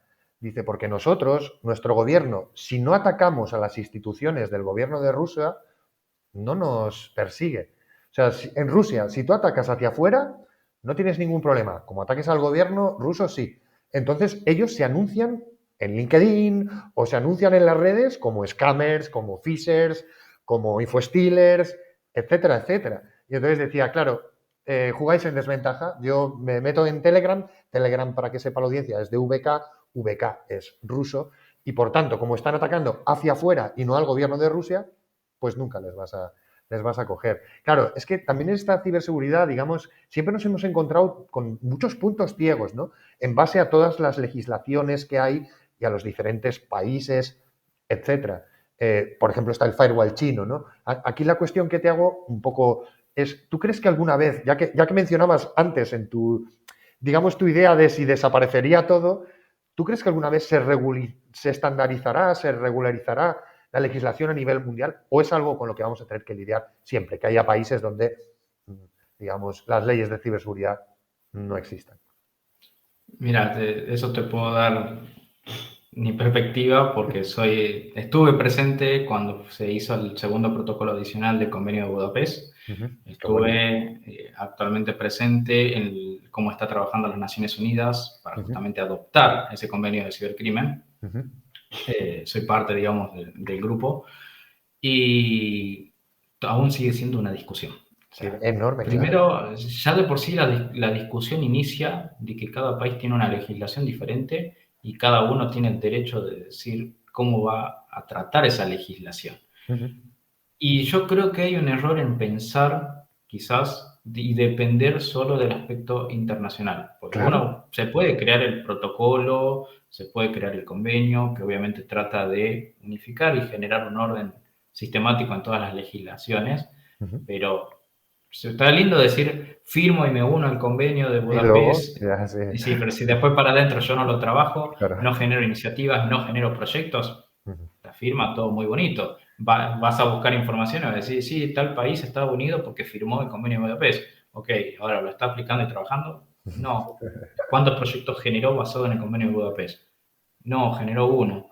Ujú. ¿Y de qué te sirve? Entonces, Ujú. basado en esa información, no te puedo decir, creo que por un largo tiempo todavía vamos a tener una buena discusión con ese aspecto. Sí, además, claro, es que digamos, lo que tiene de interesante Internet es que rompe las barreras, digamos, de las instituciones y de las naciones realmente. Internet es globalismo puro, es la globalidad. Entonces, claro, ¿dónde está aquí, no? ¿Dónde están las jurisdicciones? Si es verdad que hay un punto de Internet que mucha gente no se da cuenta en las capas OSI, que son digamos, más bajas capas, que son los cables marítimos que unen los lugares. Esos sí que pasan por países y esos sí que tienen que cumplir legislaciones, digamos, ¿no? O sea que el Internet que nos parece, digamos, tan virtual, es algo físico. Es algo Hay físico. cables físicos y hay países y hay submarinos que protegen esos cables. O sea, es de ámbito militar. Otra cosa es que nos dejen usarlo para, yo qué sé, comprar una camiseta o lo que sea. Pero en realidad Internet como tal es o está protegido o está desplegado desde un punto de vista militar. Entonces, claro, no sé hasta qué punto con estas ideas de las naciones y esta idea subyacente de lo militar, pues van a llegar a un acuerdo alguna vez en algo. me extraña mucho en el ser humano. Sí, estamos hablando de infraestructuras críticas y eso es algo que Claro, todos lo tienen. claro, Entonces, y lo hemos visto ya en las peleas, ¿no? de las guerras que están habiendo total, actualmente, total. de quién a quién echan la culpa, quién no fue, quién es. Entonces, Sí, yo recuerdo son cosas aquel, que... el primer ataque, no sé si se acordará nuestra audiencia, creo que fue en 2006 o así, Rusia atacó a Estonia y lo dejó un blackout, lo dejó sin Internet. Estonia fue uno de esos países que los primeros que implementaron en la administración Internet, la banca, etcétera, y no sé qué problema tuvieron, creo que cambiaron una estatua de sitio de algo así, esto generó un problema, llegó a Rusia y digamos los Black Hats y no sé si el gobierno, nunca se sabrá, los militares, pues un poco como Stuxnet, pues hicieron uno de los mayores ataques, digamos, de un país, pues, de los mayores y el primero de un país contra otro país. O sea, esto ya era guerra directamente. Y claro, digamos que si con esas andamos entre naciones, ¿cómo vamos a unificar algo, no? Qué bonito sería, pues, que el protocolo, digamos, de cifrado estuviese estandarizado en todos los sitios, que, no sé, muchas cosas, anti-cookies, todo este tipo de cosas que llegaran. No lo sé. Creo que la humanidad en llegar a consensos sigue siendo, está poco evolucionada. Entonces en Internet, como tú, creo que vamos a tener que lidiar con estos puntos ciegos, ¿no? Con estos Telegram o este servidor en no sé dónde, donde ya ahí no puedes llegar. Y aquí te voy a preguntar, que has mencionado antes, nos has hablado un poco y nos has explicado súper bien cómo funciona un día a día en las amenazas. Y ahora te voy a preguntar, que antes lo has mencionado también para la audiencia un poco que no sabe, y es cómo explicarías, digamos, qué es el OSINT, ¿no? ¿Y por qué crees que es tan importante? Bien, el término de OSINT, que incluso también muchas veces lo terminan confundiendo, es justamente la recopilación de información mediante fuentes abiertas para la generación de inteligencia. Inteligencia, La eso es. generación de inteligencia tradicional, Ujú. nosotros utilizamos como medio las fuentes abiertas, y acá obviamente siempre he tenido la discusión con muchos abogados, ¿no? De lo público y lo publicado, pero bueno, eso es el término de Buenísimo. materia legal, Muy bueno. pero... el OSINT hoy se convirtió en algo importante. Recuerdo que me reuní con Carlos Eidedos en 2018, más o menos, Ah, qué bueno. donde habíamos dado una charla acá en Argentina, en una conferencia de OSINT, Ujú, y ya veíamos esto, ¿no? Yo lo veo desde la perspectiva de cómo funcionó para mi trabajo como policía a lo largo de los años, ujú, y realmente puedo decir que tiene mucha importancia. Y ujú, ahora, viéndolo desde la perspectiva de hoy, siendo un analista de ciberinteligencia, sigue teniendo más relevancia todavía, porque tomando un punto de lo que hablábamos anteriormente, que decías, ¿no? De atacar las TTPs.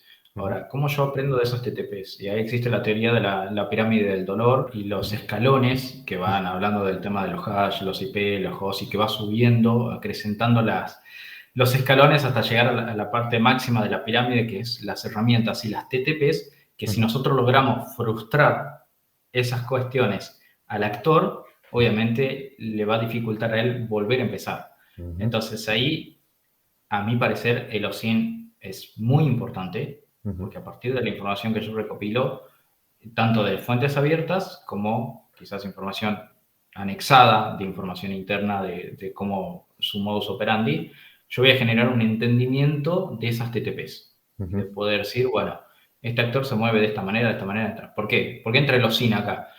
Quizás ese actor no seamos los primeros que nos atacó. ujú, Quizás ya atacó a otro organismo, ya tiene una historia, y ujú, toda esa información hay que recopilarla. ujú, Empezar a buscar a quién atacó anteriormente, si ya hay un análisis de una parte del malware con el que atacó, si ya ujú, hay un análisis de las herramientas que utilizó, si ya ujú, hay una atribución quizás del país que puede estar detrás. Bueno, todas estas cuestiones tienen que ver con los estoy recuperando información de fuentes abiertas ujú, para yo poder generar inteligencia, generar estrategias, generar decisiones. ujú. Entonces, la verdad que para mí, en los cine y para todos aquellos que quieran, ¿no? La audiencia hoy decir, bueno, voy a trabajar el día de mañana, me interesaría el palo de la ciberinteligencia, háganlo. Traten de hacer cursos, Ujú. incluso para uno mismo, el famoso ego surfing, de decir, me voy a buscar yo mismo para Claro, saber a ver qué qué se huella sabe de mí. digital tengo. Sí, Claro, entonces, para te lo, saber iba qué vulnerabilidades tengo contra mí también. O te sea, lo qué iba- te lo iba a información estoy decir, ¿no? revelando yo. Claro, para ir a Eh, conocerte a ti mismo, qué estás mostrando al mundo. Yo hice un proyecto así un poco activista también en 2006, 2007, fíjate, hace ya bastantes años, que era muy sencillo y era, puse en un sitio web con iframes, en aquella época, cámaras que había encontrado abiertas en la ciudad en la que yo residía y que mostraban calles y lugares.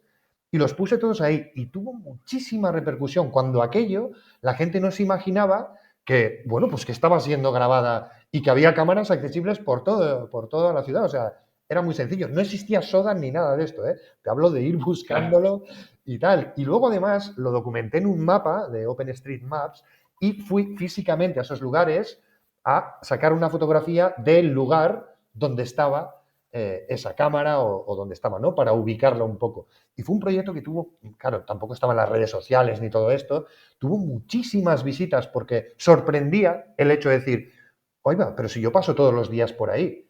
Digo, pues te has dado cuenta que cada día que vas a trabajar, desde que sales de tu casa hasta que llegas a tu ámbito laboral, está siendo grabado desde diferentes tomas de diferentes lugares y que además es público, que cualquiera puede verte, y esto sorprendió bastante. O sea que ese era el OSINT, digamos, rudimentario, y ahora además hay unas herramientas como Sodan u otras que te permite hacerlo, digamos, de manera masiva y muy rápida. Sí, sí. Entonces, ha evolucionado mucho el OSINT, la verdad. Sí, esto me lleva a ejemplos clásicos. No sé, yo, por ejemplo, durante el fin de semana estuve viendo precios de cámaras con Wi-Fi, digamos, mediante IP, Uh -huh, para poder poner en mi casa. uh -huh. Y si no tuviera quizás el conocimiento de SIM, para mí sería simplemente comprar la cámara, la pongo, la activo y voy por una aplicación. Ahora, yo sabiendo desde la SIM que puedo hacer eso, decir, che, pongo Cuidado. la cámara, ¿habré dejado algún puerto vulnerable que mi información esté pública y cualquiera pueda acceder a ver mi O el casa? fabricante, o lo sube a un cloud y está protegido ese cloud. Claro, claro.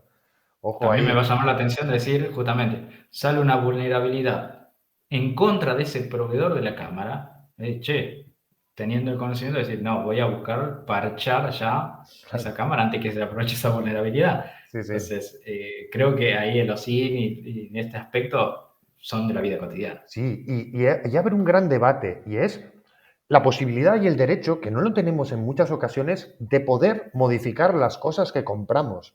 Fíjate lo que te estoy diciendo. O sea, yo me puedo comprar un router, flashearlo y meter ahí lo que quiera, un Basibox, lo que quiera, y hackearlo, hiperhackearlo, protegerlo y tal. Y sin embargo, legalmente no puedo. El fabricante no me deja hacer ese tipo de cosas. Entonces, la verdad es que en muchas ocasiones estamos muy vendidos y es porque tampoco existen, o sea, si yo tengo los conocimientos, ¿por qué no voy a poder yo modificar algo que he comprado y que es mío? O sea, estás hablando de una cosa muy interesante porque tú podrías comprar ese modelo y decir, no, no, mira, yo quito lo del fabricante, quito las conexiones a la nube, me hago un NAS, meto mi propio sistema operativo, ¿no? En el firmware y ya está, y lo manejo yo. Pero no se puede hacer eso, no eres dueño de ello. Y esto es otro grandísimo debate.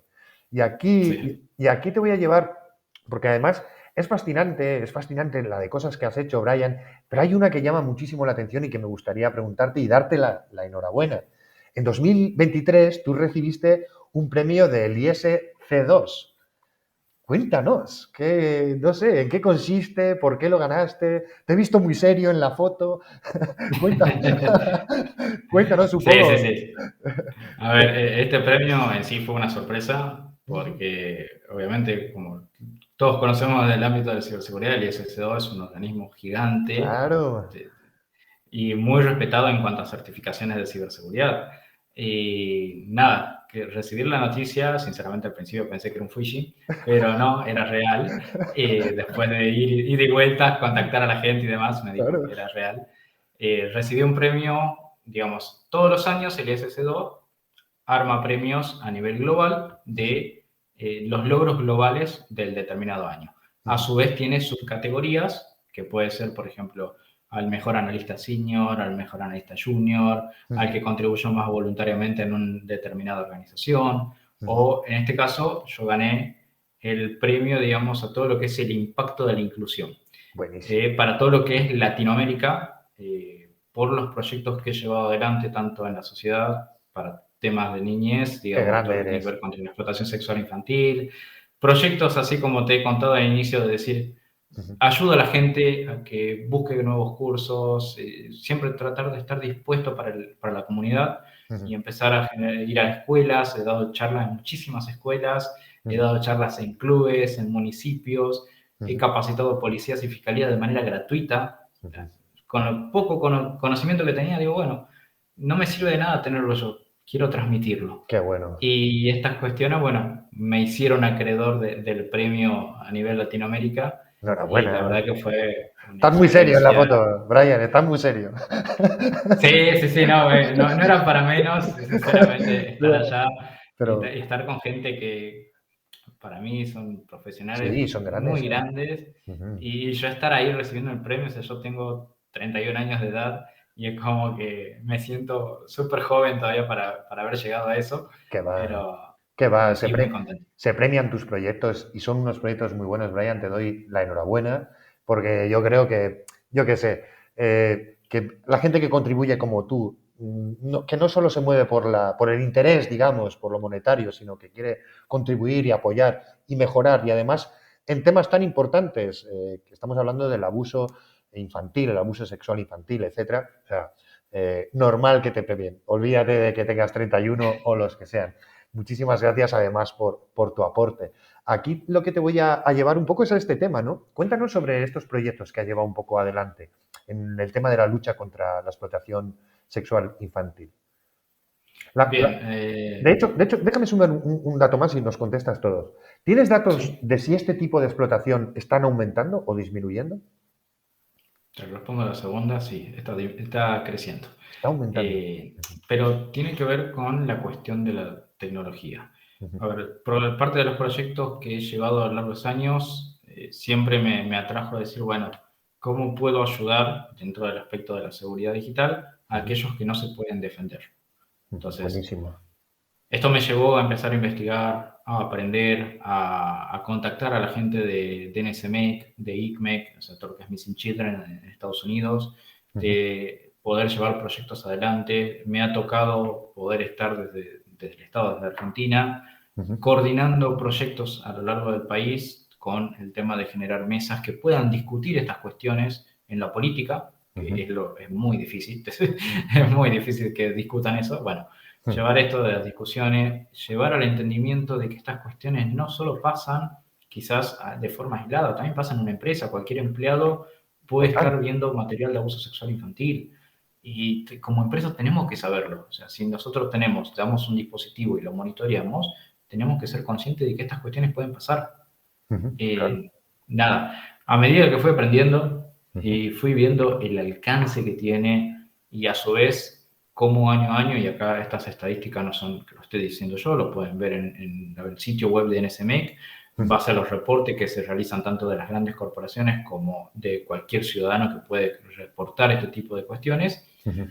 Estos casos van creciendo y hablamos Wow, de millones de imágenes al año de abuso sexual infantil, terrible. videos casi equivalente y a veces superior a la cantidad de imágenes. O sea, se desarrolla más material fílmico que imágenes propias, una foto. Ujú, Y esto tiene que ver también cómo es el modo operandi dentro de los foros, ujú, cómo funcionan ujú, los agresores sexuales, es decir, tengo que generar nuevo contenido para ser parte de una comunidad. ujú, Bueno, todas estas cuestiones hacen que también la tecnología, la incorporación de la IA y ujú, demás van generando nuevas técnicas, porque queramos o no, siguen siendo cibercriminales estos actores, más ujú, allá de que son agresores sexuales y que hay otras cuestiones psicológicas de por medio, ujú. eh, siguen siendo criminales. Sin Y duda, sin duda. van a buscar alternativas a lo que uno está haciendo para defender. Y además es curioso porque no todos buscan el lucro, además, ¿no? Porque si todo fuese No, un tema económico, siempre puedes tirar los hilos de hacia dónde llevan el dinero y tal. Pero muchos de estos criminales no lo hacen por dinero. Entonces, debe no, y ser, te llevo simplemente al actor que solo consume. claro, O claro, el sea, consumidor, claro. Ujú, exactamente, si tenés solo el consumidor y no alguien que produce, ujú, es mucho más difícil llegar. ujú, A veces él solamente consume. Obviamente que cuando llegas te encontrás con máquinas y dispositivos que tienen teras de Ah, información de este de tipo esta de índole. casuísticas. Ujú. También es un gran impacto para los investigadores, Sin duda. La porque gente que tiene que ver eso. implica, Uf, exactamente, me ha tocado qué tener duro. que ver eso, tener que analizar eso y tener la mente fría. Uf, qué duro. Y porque si no se vuelve difícil. Y me Claro. ha pasado con muchos colegas y compañeros que terminan en psicólogos Claro, o ayuda terminan psicológica, porque claro. de golpe tienen familia y ya no lo ven con los mismos ojos a la investigación porque Uf. saben que detrás hay un niño o una niña en su hogar.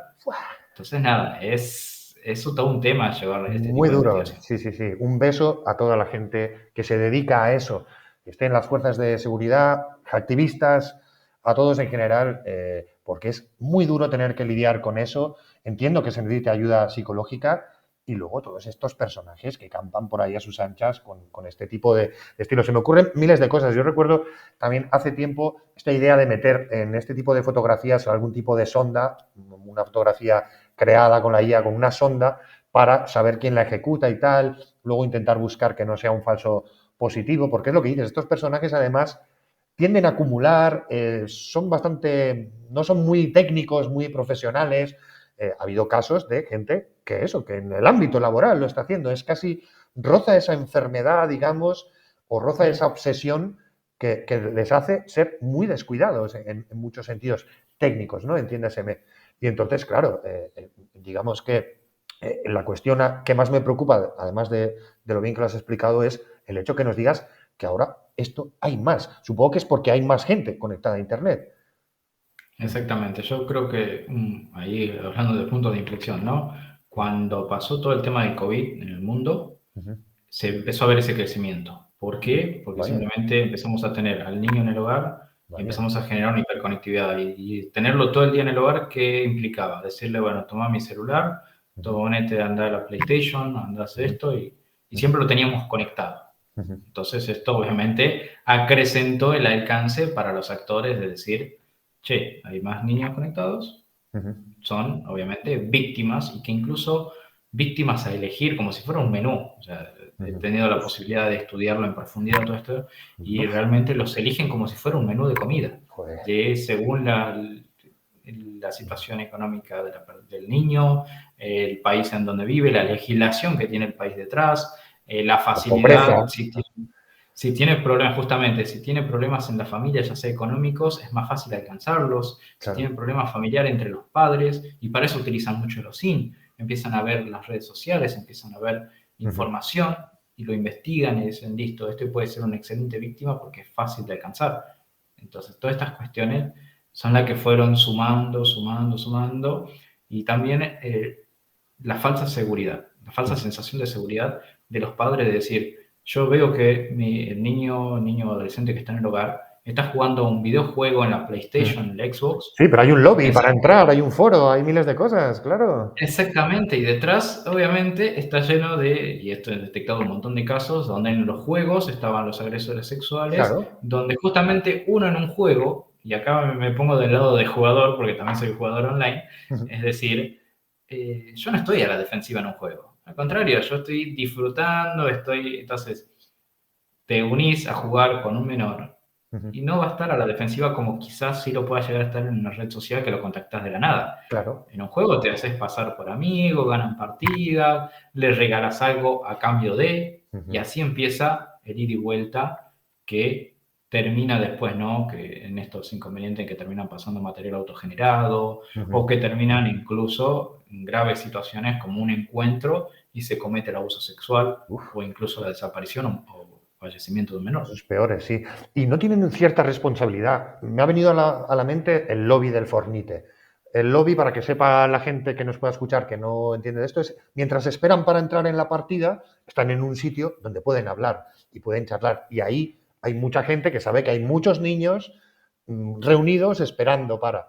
¿No tienen cierta responsabilidad también estas herramientas de tener moderadores, administradores o gente como un guardia de seguridad, digamos, digital ahí, que esté observando comportamientos e incluso viendo, uy, este tiene un comportamiento un tanto extraño, vamos a preguntarle, o qué hace este hombre que tiene una voz ronca en un juego que es de, yo qué sé, de unos ositos que van a una granja, ¿no? Como, ¿qué pinta este personaje en algo que es para gente de 6, 7 años? ¿No deberían las aplicaciones, crees tú, también de ser muy proactivas y también, digamos, ofrecer esa protección? ¿O crees que es un tema ya más relacionado de autoridades y tal y que, bueno, que no se puede controlar? O... No, no, no. Para mí, a ver, como toda la cuestión hoy en día en la parte de cibercriminalidad, Ujú. tienen que intervenir todos los actores, desde el Claro, sí. Estado a las organizaciones privadas, a las Las empresas empresas. privadas, o sea, la sociedad en general. Entonces, en este sentido, sí, tienen responsabilidad y me he encontrado pelearme muchas veces con las empresas que Claro, me he reunido y he planteado estas mismas cuestiones, de decir, ¿por qué ustedes no están accionando con alguna metodología de algo para tratar de proteger a los menores? claro. O sea, entiendo que de su parte lo único que les interesa es el negocio, está bien, pero ¿qué te cuesta velar por aquellos que son los usuarios de tu negocio? En este Cuida a caso tus que adictos, ¿no? son, Cuida a tus adictos. exactamente, son los usuarios de tu aplicación. Entonces, cuidalos, porque esto puede terminar en situaciones peores y obviamente esto llevado con ejemplos y demás. Pero sí, he peleado mucho con las empresas a Ujú. lo largo de los años. Me lo he imaginado, por eso te lo comentaba. Y aquí también te voy a preguntar otra cosa muy interesante, digamos, con tu tema, y es, ¿qué opinas tú de estas proliferaciones que está habiendo ahora de los deepfakes, un poco, ¿no? Mediante la tecnología de la inteligencia artificial.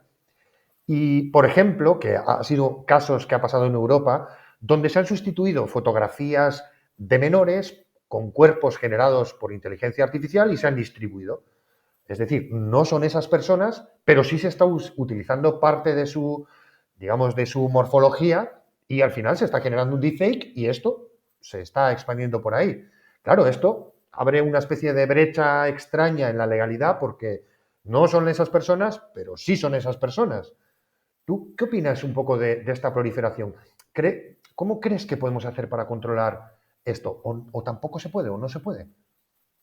Ahí voy a tomar un punto de hace unos años. Yo empecé a armar como parte de las charlas que daba sobre los menores, ¿no? Y hablar esto de las amenazas futuras. Ujú, No sé si te acordás la aplicación FaceApp, que ujú, en su FaceApp. momento, hace 2 años, había un auge profundo de que todos se cambiaban el rostro y demás. Ujú, Bueno, utilicé esto y digo, bueno, veamos, todavía no tenía un gran avance todo esto de la IA que avanzó de golpe, ya ves. y decir, empecé a generar fotos mías y fotos de, utilizar la página, por ejemplo, de estas personas no existen, y Ujú, generé con eso imágenes, lo tiraba por FaceApp y generaba niños. O sea, mira como algo tan sencillo, ¿no? Gratuito sí, sí. y con personas que no Accesible. existían. Ujú, Claro, probé con las dos cosas, con fotos mías para generar como menores y generar adolescentes, incluso de otro sexo, es decir, genero menores mujeres. ujú, Y dije, bueno, va un poquito más, vamos a agarrar estos sitios de web que generan personas que no existen a partir de IA ujú, y también lo pasamos por FaceApp.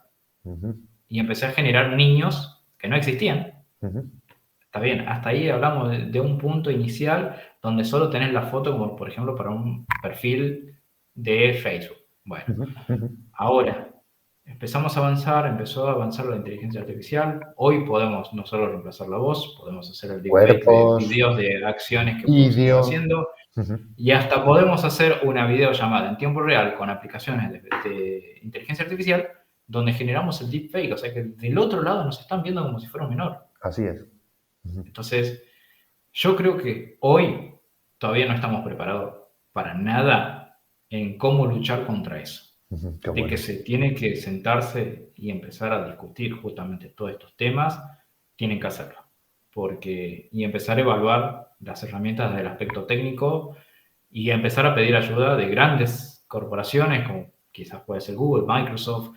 Hay una alianza que se llama la Alianza Tecnológica contra la Explotación Sexual Infantil, Ujú, que están interveniendo por todas estas grandes empresas.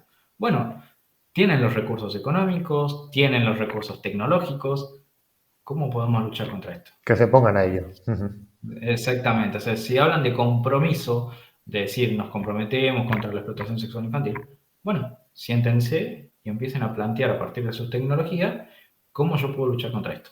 ujú, Porque si no vas a llegar a un punto en que no lo vas a controlar, no solo hablando de la explotación sexual, ujú. sino hablando de la desinformación general. Claro, la verdad. ¿Dónde estará la verdad? O sea, se va a generar vamos a pasar de la era de la información a la era de la desconfianza.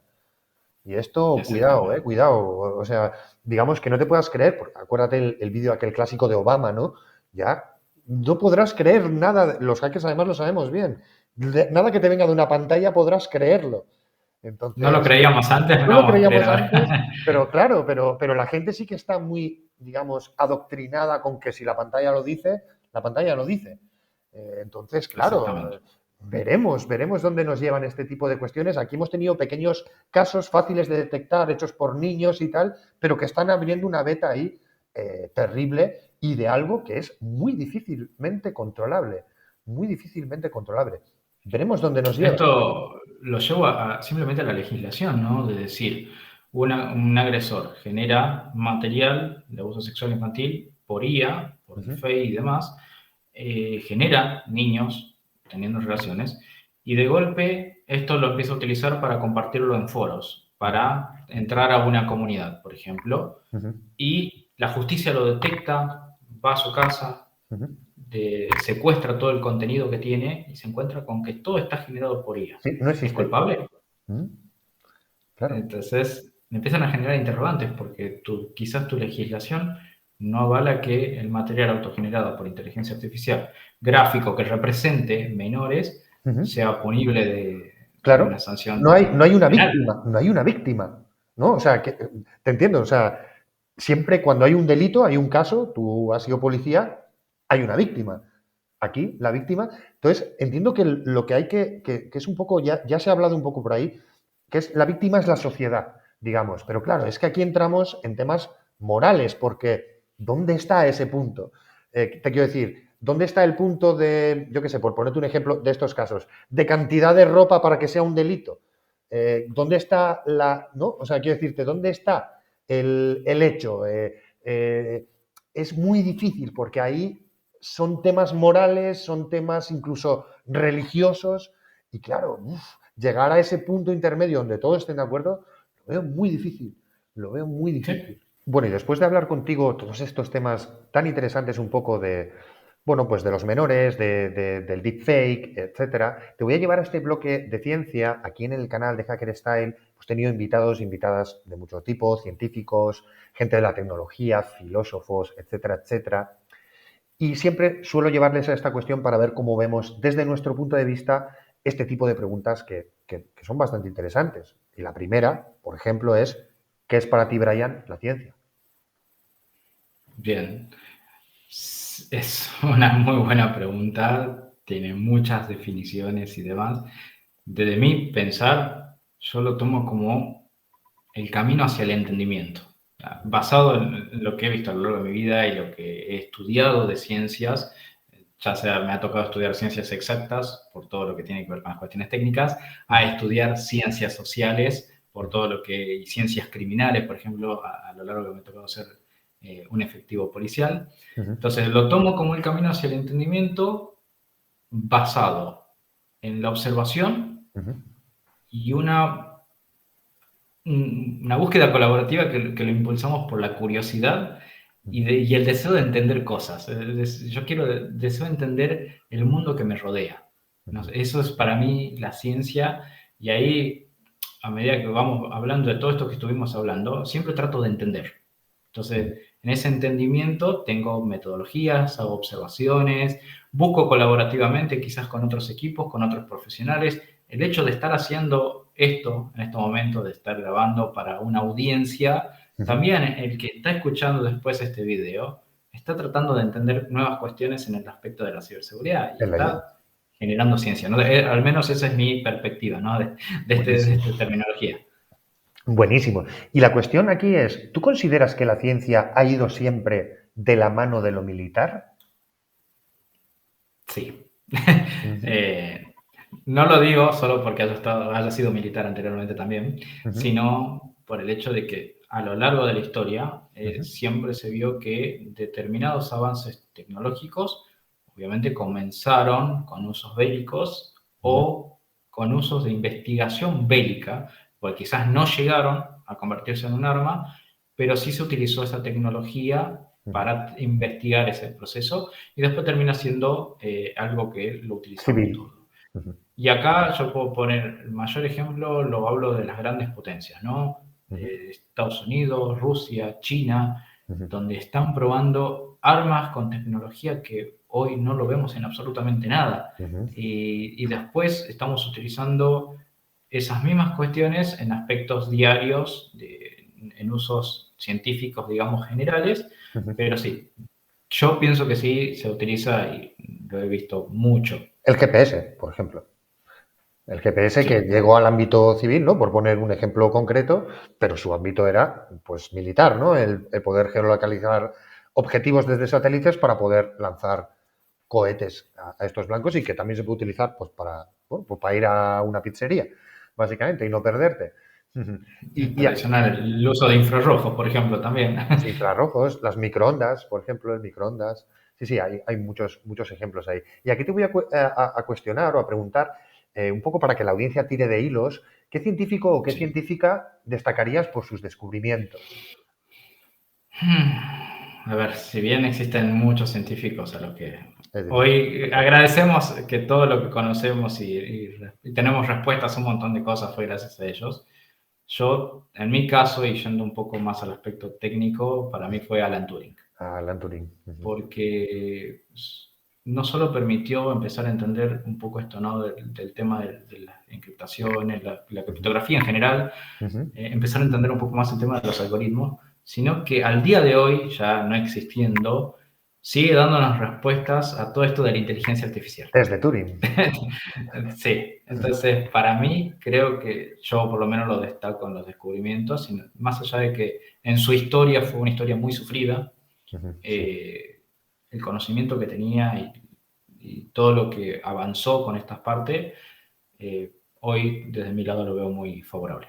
Qué bueno. Aquí en The Hacker Style tenemos un capítulo donde pudimos ver una máquina Enigma con la que se enfrentaba, digamos, Turing y sus compañeros. También descubrimos, digamos, por ejemplo, que hubo otra gente que estuvo a su lado, polacos, incluso españoles, trabajaron con Turing mano a mano, republicanos de aquella época, para descubrir los secretos de los nazis. Así que Era militar también la aplicación, la así que aplicación era volvemos a lo mismo. militar. Volvemos de nuevo a la anterior pregunta. Qué bueno. Y en cuanto a avances, ya más allá de los personajes, ¿cuál es para ti el mayor avance de la humanidad? Y yo creo que para mí el Internet. Ah, buenísimo. Mira dónde vos estás, en el otro lado del mundo, Ujú. y estamos conversando, haciendo esta entrevista, y A lo la estamos velocidad de la haciendo en tiempo luz. real. Sí, sí. Exactamente. Y esto va a seguir mejorando. Ujú, Hoy en día podemos tener determinadas latencias y determinadas cosas, pero el ujú, Internet para mí fue el principal avance que tuvo la humanidad, más allá de los defectos y demás. ujú.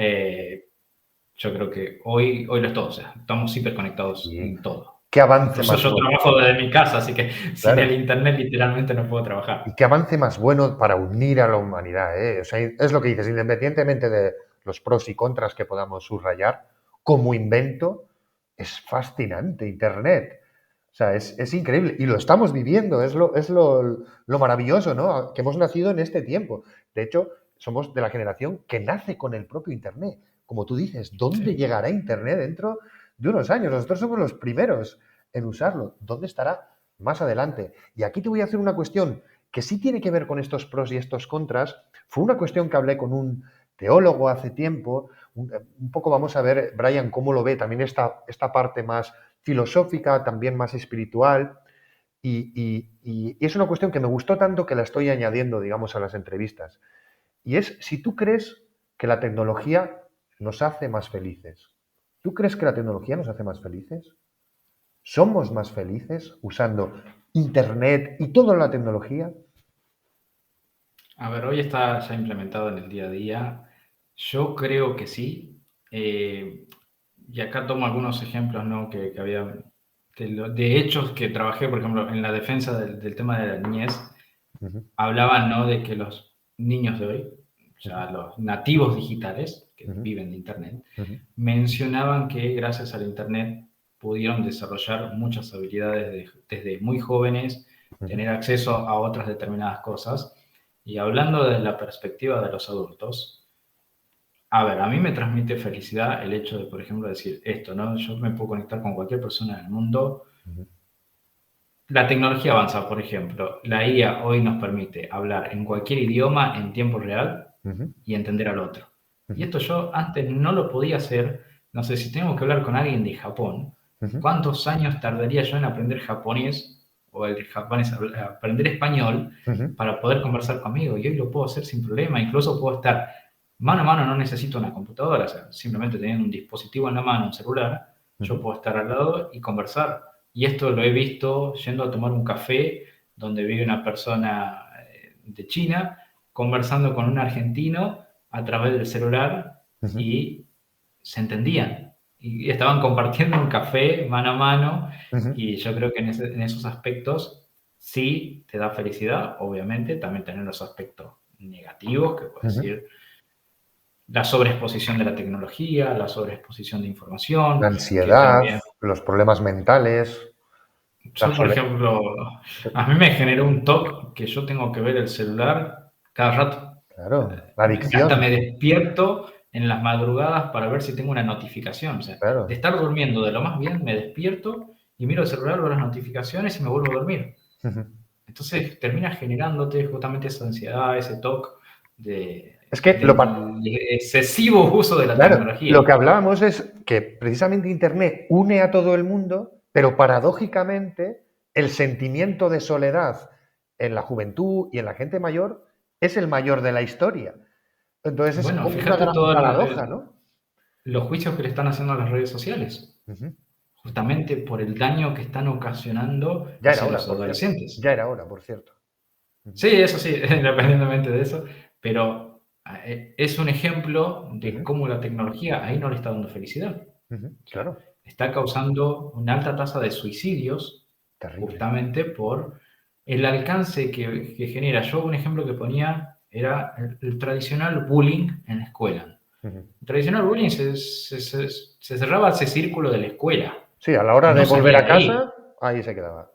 Hoy tenés el ciberbullying que no 24/7. solo pasa en la escuela, sino que después termina en todas las redes sociales, se ve masivamente Ujú. y obviamente aquel que tiene un problema del otro lado termina generando un suicidio. Terrible. Y además se queda permanentemente, porque a ti te han podido hacer bullying o han sacado unas fotos tuyas con cierta edad y eso se queda ahí, está ahí, y te arrastra y es muy heavy, sí, sí. Bueno, en ejemplo en adultos, el tema de las situaciones sexuales que Ujú, han tenido quizás con una pareja y después se convierte en ujú, una venganza y termina en las redes ujú, sociales y ujú.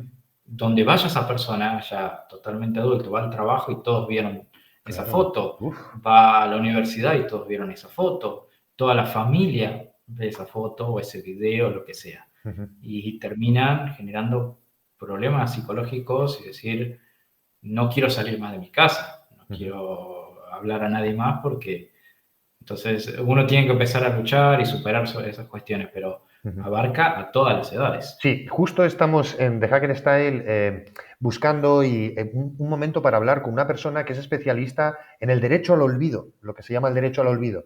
El hecho de que sí, esto pueda suceder, pero que haya mecanismos legales y técnicos, un poco como todo lo que estamos hablando, todos a la vez trabajando, para poder quitar de esos lugares determinado contenido, que por venganza, por ejemplo, o por otro tipo digamos, de situaciones pues termine en la red y la persona víctima quiera bajarlo. Y claro, no se puede, no es tan sencillo sacar de Internet, ¿no? Yo tengo una frase mítica, Internet es memoria. Internet es una memoria gigante de la humanidad. Y claro, Sí. choca con muchas de estas cosas. Entonces, realmente, claro, en esa parte de la felicidad, digamos, yo creo que el balance que tú tienes es que más o menos sí, ¿no? Por el hecho de que la gente se puede entender más. Sí es verdad que yo lo miro también en aspectos más globales y al final los rusos y los ucranianos, que son la gente que mejor hablan un idioma y escriben en cirílico y podrían entenderse mucho mejor que un ruso y un latinoamericano, pues resulta que están en guerra. Entonces, no sé hasta qué punto realmente somos más felices como humanidad o como individuos en función de cómo avanza la tecnología. Es un debate que por eso lo pongo encima de la mesa. Al final, No, es que En general hay un montón de ejemplos. Yo tomo el ejemplo, por ejemplo, sin ir lejos, a todo este desarrollo del metaverso. Ujú, Estamos hablando de tecnología, de la conectividad, de Internet, de acercarnos a todos. ujú, Para muchos usos y aplicaciones está bueno, pero a su vez va a generar mucha soledad, ujú, porque va a generar que el día de mañana la gente simplemente quiera estar conectada a ujú. ese universo paralelo, porque ahí es feliz, pero Claro. a su vez está siendo infeliz en el plano En la vida real. real, claro. Entonces, Y hay muchas un más cosas, paralelismo. ¿eh? Y brecha social, esos lugares premium donde tú puedes comprar los skins, los lugares, las zonas. O sea, digamos que en realidad Internet también es un poco una proyección de la propia vida del plano físico. Proyectamos ahí. Hay tiendas en lo virtual y en lo físico, pero también hay delincuentes en lo virtual y en lo físico, ¿no? Se proyecta todo. Y además masivamente. Entonces, claro, por cierto, lo que decías antes de las redes sociales, bueno, ya Mark Zuckerberg ha pedido perdón, ¿no? Ya podemos plegar entonces. Ha dicho que perdón por todo el daño causado y nada, a otra cosa. Veremos en qué queda, veremos si hay un tema económico o por dónde le llevan, ¿no? Porque está precisamente ahora, en estas semanas, acudiendo al Congreso por esto, a decir que, bueno, que o protege mejor a la gente más joven en sus herramientas o qué va a pasar. Veremos si es solo un tirón de orejas o qué. Y aquí, ahora que has mencionado el tema del metaverso y termino este bloque, Brian, te llevo a una cuestión que tiene un poco que ver, también puede ser filosófica, lo puedes ver desde el punto de la física, de la espiritualidad, y es hasta qué punto tú consideras que podamos estar viviendo en una realidad simulada, una especie de Minecraft con una pixelación brutal. Y que siento que cada vez estamos más cerca con todo esto, ¿no? De los deepfakes, de la IA, de los metaversos y demás. Yo creo que estamos ya en un punto que hasta queremos huir de la realidad física que tenemos nosotros en el plano Claro. real para irnos al mundo virtual, donde quizás estamos más felices porque estamos con personas que queremos, Ujú. o hasta de personas inventadas. Sí, sí, Entonces, claro. O bots. genera, exactamente, O entonces bots. genera esa realidad simulada. Quizás a nosotros, por nuestra edad y demás, que nos tocó vivir el otro Sí, punto, sí. no lo sentimos tanto, pero yo sí lo siento que en los más jóvenes, en los que están naciendo ya con todos estos avances, Ujú, el día de mañana van a preferir estar dentro de esa realidad simulada, ujú, donde ellos, de algún modo, entre comillas, van a tener ese control, ujú. a estar viviendo en la realidad donde, en el plano real, digamos, donde las decisiones se siguen tomando a través de los padres, a través de leyes, Ujú. entonces hay un punto en que cada vez estamos más cerca de estar en una realidad simulada, Sí, y sobre todo para los más jóvenes. incluso trabajar, ¿no? Buscar trabajos dentro de esos lugares, ¿no? Eh, no sé, dentro de los Morph, MMORF, que es un poco estos metaversos antiguos que los veíamos en 2D, había profesiones y había gente que decía, mira, si me traes no sé cuánto carbón que necesito para tal, te pago no sé cuánto. Y la gente trabajaba dentro de esos mundos virtuales. Claro, yo lo que veo ahí y lo que me gustaría recomendar es una novela, pero bueno, también es una película que es Ready Player One. Es una película que va muy enfocado a esto que acabas de decir, ¿no? Hay otras como Los Clones, pero yo creo que la de Ready Player One puede enganchar más con la gente más joven, que es esta gente que, bueno, en su día a día es, bueno, no destaca demasiado y su vida no es lo mejor, pero en esos mundos virtuales son lo max o pueden conseguir grandes cosas. Y bueno, vamos acá a lo que está pasando ya, en este momento, a los Apple Vision Pro. Por ejemplo. Uh-huh. O sea, estamos viendo ya a la gente caminando en la calle, en el subte, comiendo, Uh-huh. con las gafas puestas, viviendo en una realidad simulada, porque tiene ventanas abiertas mientras estás conversando con alguien, Así es. mientras estás caminando en la calle que te puede chocar cualquier vehículo y vos estás en otro mundo, abriendo ventanas de YouTube, ventanas web, abriendo aplicaciones y tus sentidos están agudizados en esa realidad virtual, Uh-huh. y no estás en el plano físico y no, hay un montón de cosas, van a empezar a pasar accidentes, Sin eso duda, vamos sabiendo, eso lo puedo asegurar, porque sin duda. justamente estamos en otro aspecto, si bien hay muchas ventajas, yo si tengo que decir algo bueno de esa realidad simulada, por ejemplo, yo soy técnico electrónico de una escuela técnica. Y me hubiese gustado, por ejemplo, tener esa tecnología para poder desplegar componentes electrónicos o Claro, componentes de electrónica buenísimo avanzada. tenerlo aquí, las instrucciones, tal, claro. Exactamente, y no tener que tener el elemento físico, que es muy caro quizás obtenerlo. Yo el otro día veía un video donde uno analizaba una turbina de avión con el Apple Pro y lo iba sacando arriba de su mesa e iba descomponiendo la turbina, viendo el funcionamiento, la dirección del viento, todo. Me parecía bárbaro, excelente que esas aplicaciones pudieran existir. Sí, Ahora, tomarlo desde este plano, es decir, voy por la calle, voy viendo las redes sociales, mandando un mensaje en un teclado imaginario porque no está tocando nada, y de repente perdí el sentido de la agudez y me atropelló un colectivo, un auto y nada, ahí se acabó. Y sí, estuve sí. más en el plano simulado. Y no solo por esa parte, sino que desatiendes lo que hay a tu alrededor. No solo ya que te atropelle algo, que tú te descuides porque estás metido en ese mundo, sino que igual ese mundo te hace desatender a lo de tu alrededor. O sea, un poco lo que me viene a la mente, sintetizándolo a modo de haiku, sería que están en todos los sitios y en ningún lado al mismo tiempo.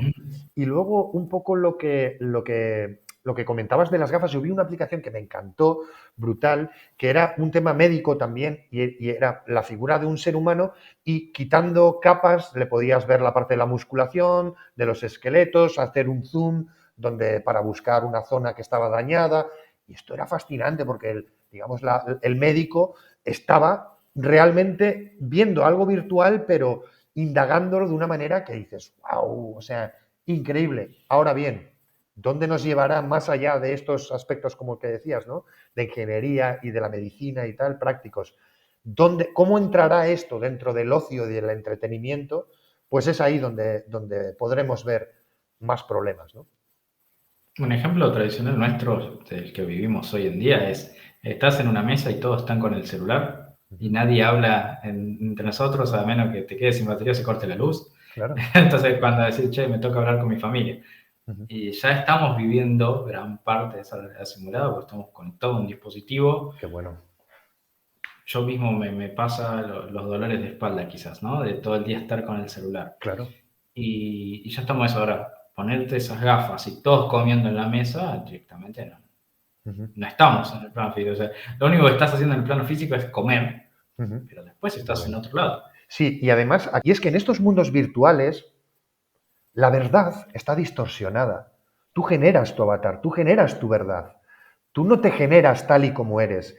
Y a veces la juventud se refugia en que en el plano real no puedes engañar a todo el mundo y aquí sí. Y que ahí se esconde cierta malicia en el hecho de decir, ¿por qué todos están con las gafas y metidos en esos multiversos? Porque no son ellos mismos, porque hay un rechazo a quién eres, porque no tienes que dar explicaciones tampoco. Y eso creo que es un poco la base de por qué se va hacia allá, ¿no? O sea, realmente, si tú te fijas un poco en los perfiles de la gente en las redes sociales, la verdad no suelen ser muy realistas. Siempre se suben las mejores fotos o distorsionadas o una sonrisa de repente cuando todo el día están de bruces o de mal humor y todo es falso. No es un lugar puro y verdadero. Y claro, esto genera una distorsión. Entonces yo creo que estos mundos realmente lo que hay detrás también es como un refugio para no afrontar la realidad y la verdad. Es decir, Sí. que la realidad pues es cruda y a veces es fea y a veces no gusta.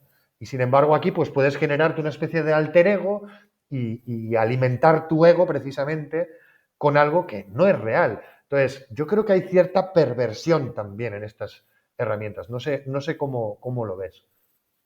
Sí, sí, que justamente se ha buscado el negocio por ese lado de decir, bueno, ¿cómo genero la adicción? Uh-huh. Haciendo vivir una vida que no es la que solés tener. Entonces ahí tenés eso es lo que uno muestra en las redes sociales, o incluso, por ejemplo, voy a poner el ejemplo de Instagram, TikTok, Uh-huh. donde se generan reels con diferentes objetos, lugares y demás, como para decir, estoy viviendo una vida feliz, y Uh-huh. quizás no es así, simplemente es para la cámara. Claro. Y acá vuelvo con esto, veía justamente un reel de estos Apple, Uh-huh. y estaba en un auto que iban por un barrio carenciado. Entonces, ¿qué hace? adapta todo el ambiente para mostrar como que estaba en la montaña viendo un paisaje bonito. Claro, O sea, claro. que claramente no querías ver la realidad en el lugar donde estabas y se silenció todo y estaba de golpe en la montaña viendo la nieve en un paisaje muy lindo. Ujú. Entonces ahí te das cuenta de eso más tangiblemente. Claro, aquí me vienen dos cosas. No es una realidad simulada, es una irrealidad simulada, no es la realidad. Y dos, otra película, un clásico del cine, They Are Alive, están vivos. La gente lleva unas gafas y cambia lo de alrededor. ¿Y qué es lo que cambia? Puede cambiar la publicidad, pero también en una calle donde hay gente pobre, la pueden hacer desaparecer de sus imágenes y las ignoran totalmente porque a través del filtro que han puesto en medio seleccionan lo que quieren ver. Y ahí, en este tipo de tecnologías de este tipo, donde además estamos poniendo un intermediario entre la realidad y nuestros sensores, siempre tienden a perder los mismos. O sea, te quiero decir, es lo que te digo, este que ha puesto esta montaña a lo mejor puede hacer desaparecer la pobreza y no verla, y ignorarla totalmente. Y esto va a crear unas sociedades terriblemente egoístas si no lo son ya. Es un poco como yo lo veo. Por eso, más que realidad simulada, diría que esto es una irrealidad simulada. Black Mirror parecía loco, pero no lo es, ¿eh? Sin duda. Bueno, qué interesante hablar contigo de ese futuro, dónde nos llevarán las gafas, dónde nos llevará la tecnología y de dónde venimos también, ¿no? Hemos hecho como ese gran viaje contigo. Ha sido un auténtico placer, Brian. Espero que estés a gusto, que estés bien.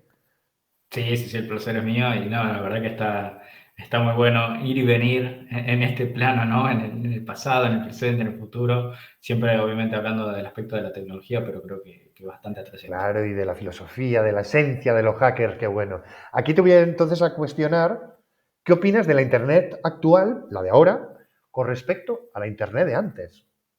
¿Cómo la ves? Yo creo que el Internet de hoy tiene más maliciosidad que el de antes. Toma ya.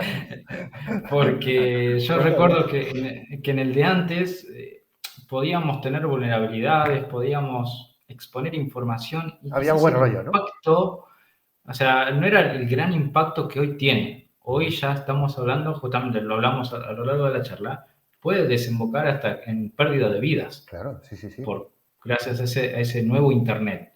Entonces, a medida que va avanzando, yo siento que de algún modo detrás hay un poco más de maliciosidad. Mm, Antes era como hasta los ataques que nos hacíamos eran con pocas intenciones negativas. ujú, qué Porque por bueno. ahí lo hacíamos más para aprender Ujú, que sí. para Y avisabas, causar un daño. claro, podías avisar al sysadmin y decirle, oye, me he colado por aquí, ¿vale? Te deja una nota. Y el Ujú. sysadmin te decía, vale. Es muy bueno lo que estás diciendo. Y te voy a sumar una cosa más, ¿eh? Y es que antes la gente escribía y no pasaba de Internet. Ahora alguien puede escribir un tweet o un Facebook o lo que sea, un TikTok, y salta a los medios de comunicación y se hace viral en todo el mundo. Como que ahora, digamos, eso también ha aumentado mucho. Tú antes podías escribir que no salía un poco del ámbito de tu comunidad o así, ¿no? Y ves que eso también ha cambiado, que eso también influye en esa maliciosidad. Sí, sí, sí, obviamente los intervinientes dentro de Internet se fueron sumando a Ujú. lo largo del tiempo y eso hoy incluso ya tiene una influencia totalmente política el Internet. Sin Entonces duda. también tiene que ver con los estados. Yo recuerdo así como a modo de ejemplo, y hago un versus, ¿no? Ujú. En aquella época en que teníamos Metroflog, Ujú. Fotolog, esas Sí, sí. aplicaciones donde subían fotos que hoy decimos, no, ¿por qué subí esa foto a Internet? Ujú. Eh, y era todo público, como si fuera un Facebook, Total. y no había ninguna maliciosidad. Como mucho era decir, mira lo que la foto que subió esta persona. Sí, y no Y había tantos like, tanto que yo recuerde, ¿no? no, Tanto me gusta, tanto tal, no podías igual dejar algún comentario o lo que sea, pero no podías como juzgar, ¿no? No había ese eso juicio. genera juzgamiento y adicción, Claro, porque claro, mucha gente, yo lo veo mucho que genera adicciones a tener más likes claro, y a hacer lo que sea necesario para conseguir esos likes. claro, eso es Entonces, terrible. nada, eso fue dentro de ese avance que empezamos a ver del Internet actual, empezó a generar, yo creo que hoy grandes problemas también de cuestiones psicológicas Ujú. tienen que ver con la tecnología. Sin duda, Eh, sin duda. sin duda. Y aquí, claro, ya que lo has mencionado, el tema de un poco de los likes, de estos fotologs, estos primeros proto-redes de microblogging, etcétera, es ¿qué opinas de las redes sociales? ¿Qué opinión tienes de estas redes sociales, voy a decir, comerciales? Las hay libres, ¿no? El Fediverso, Mastodon, Oasis, pero vayamos a las comerciales. ¿Qué opinas de TikTok, de Instagram, de LinkedIn, Facebook, X? ¿Qué opinión te merece este tipo de redes? Yo siento que un poco ya se fue de las manos, vamos a decirlo así. Velar tanto por el negocio por parte de estas empresas Claro. hizo que se descuide mucho ya la integridad propia de las personas. Yo mismo me he salido de muchas redes sociales, de estas redes comerciales. He dejado muy pocas, como puede ser LinkedIn a nivel profesional y demás, pero... E incluso te puedo decir que cuando dejé estas redes sociales hasta me sentí más feliz. Sí, Porque claro. dejé de sentir que alguien me juzgaba o que Claro, estaba prestando atención a lo que yo hacía. claro. Entonces, yo Eras más desde tú ese mismo. punto... Claro, por eso pregunto lo de ¿nos hace más felices, menos? Claro, evidentemente. Yo lo vi, yo mi transición fue bastante al revés, porque, digamos, en el sentido de, yo nunca tuve estas redes y cuando vi caer a todos los de mi alrededor, me di cuenta de lo que estaba sucediendo, que es un poco lo que has dicho antes, de estar en el metro y que todo el mundo esté mirando el móvil hacia abajo y tú no. Y tú estás como viendo la realidad y decir, wow, ¿qué está pasando aquí? Porque están todos con la cabeza ahí metida. Yo lo viví, en vez de, digamos, salirte como tú, ¿no? Entrar y salirte y verlo, yo directamente no entré y vi cómo todos caían en ello.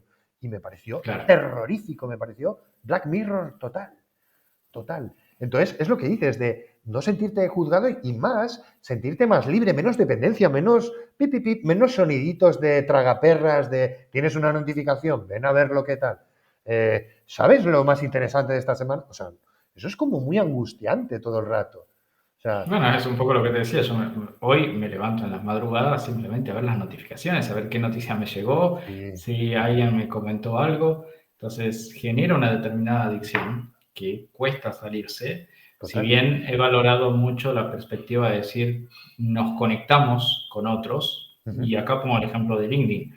ujú, Hoy me conecto con muchísimos profesionales alrededor del mundo que me ujú, ha permitido crecer profesionalmente, que me ha permitido conocer a otras personas y a ujú, su vez recomendar o ser recomendado. ujú, Y eso me parece algo bárbaro de las redes sociales. ujú. Pero también en ese punto negativo de sentir que si yo subo algo, de estar pensando si me van a juzgar o no por lo que estoy subiendo, si estoy, y entra lo que vos decías, si estoy perfecto para el momento, para que digan, che, te felicito, está todo muy lindo, Ujú, a decir, che, ¿por qué subiste esa foto? ujú.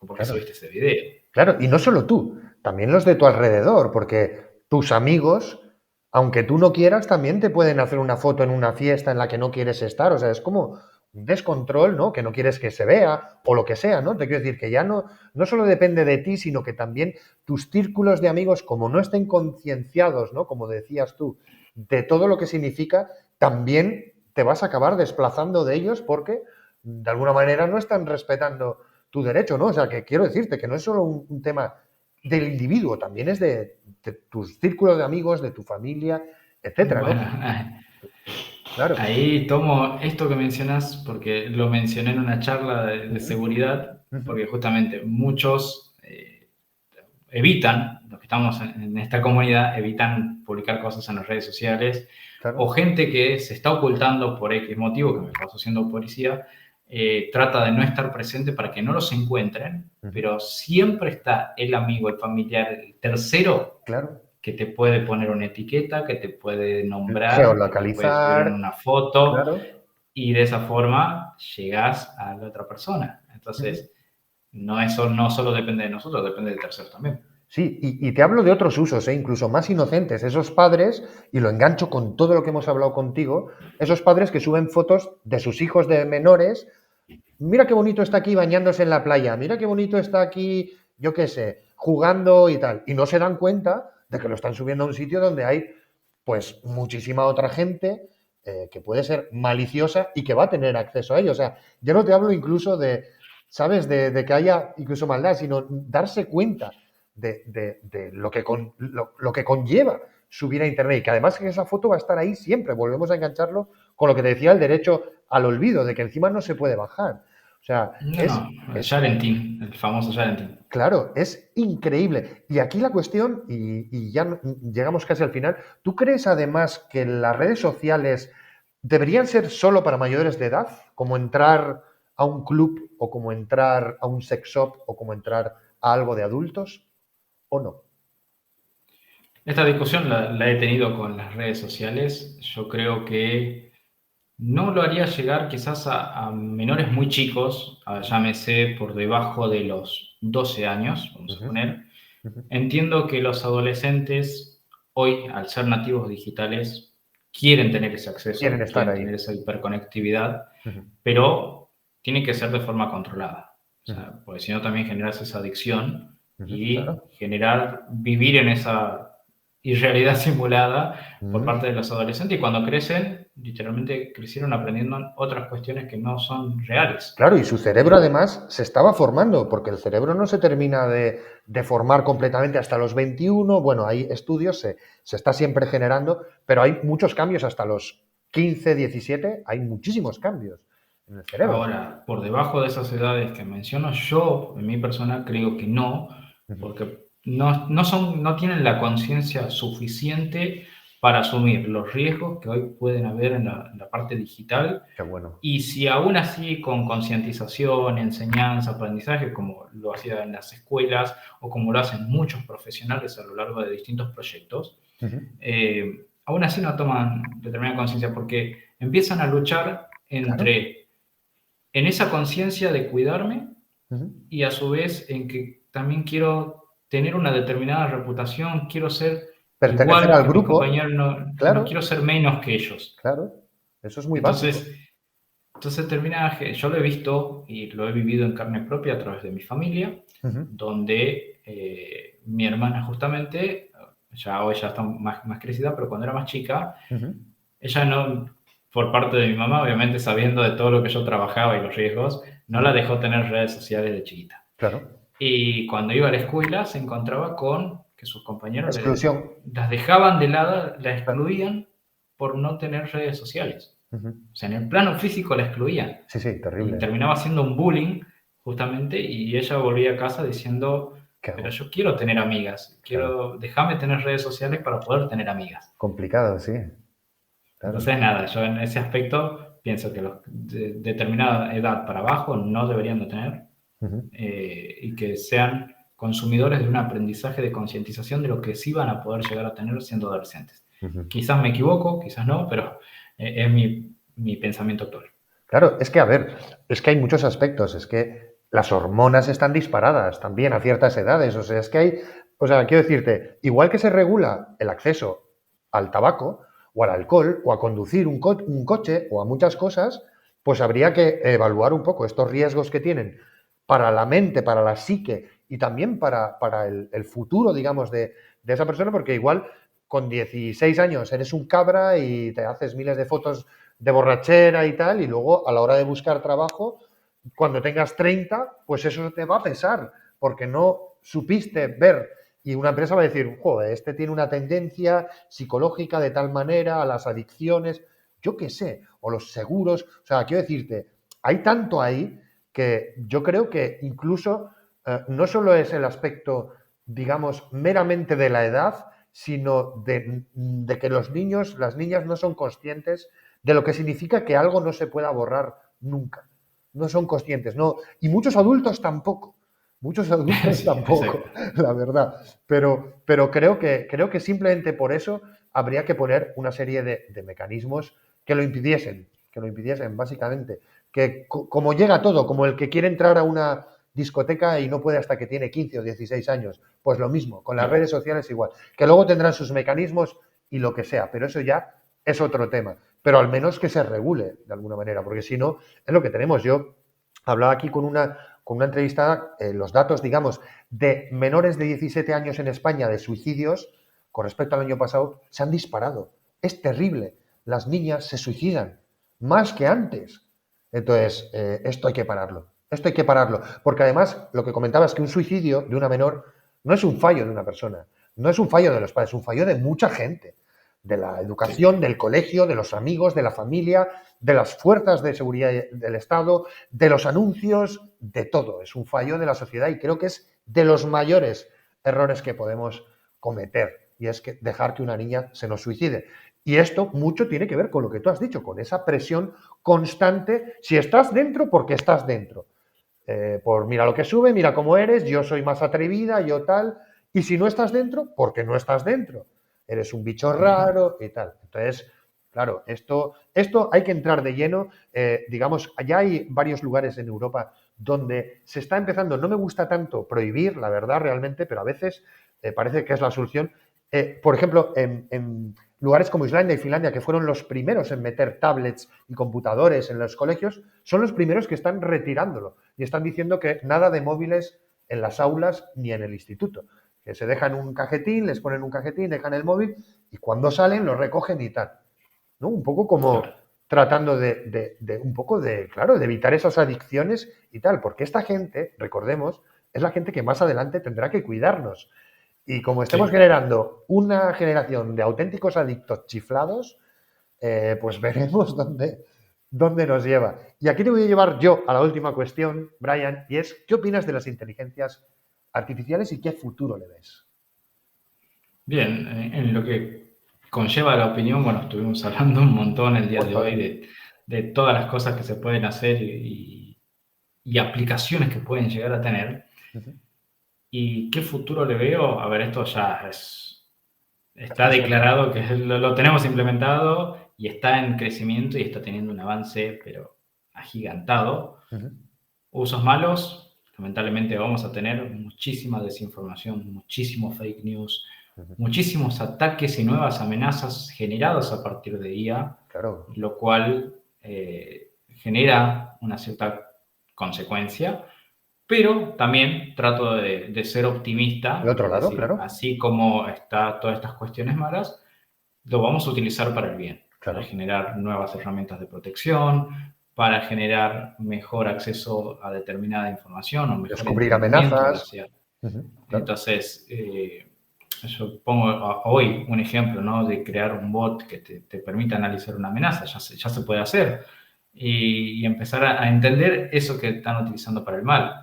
Entonces, nada, ahí el avance va a estar sin dudas, lo tenemos ya ahora y en los próximos 2, 3 años vamos a ver miles de cosas que pasan. Yo el otro día veía de esto, ¿no? De cómo se generan con tanta facilidad hoy personas que no existen o personas a partir de la cara de la persona que existen, genera todo tipo de cuerpos, rostros, movimientos, acciones, situaciones y vos decís, ¿hasta qué punto llegaremos? Pero veremos, lo veo tanto del lado negativo como del lado positivo. Soy muy optimista. Quiero creer que lo vamos a terminar utilizando para bien, más allá de que va a haber un lado que lo va a utilizar para mal. Y déjame hacerte una cuestión al respecto. Ya terminamos.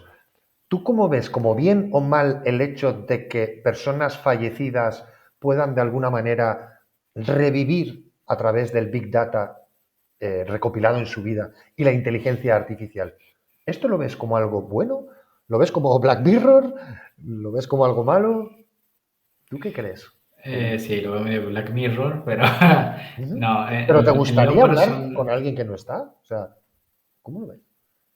Quizás hoy no, porque no tengo tanto quizás ese apegamiento, quizás por ahí del lado, vamos a plantearlo del lado familiar, de decir, bueno, me gustaría revivir, no sé, a mi mamá porque quisiera hablar con ella y conversar.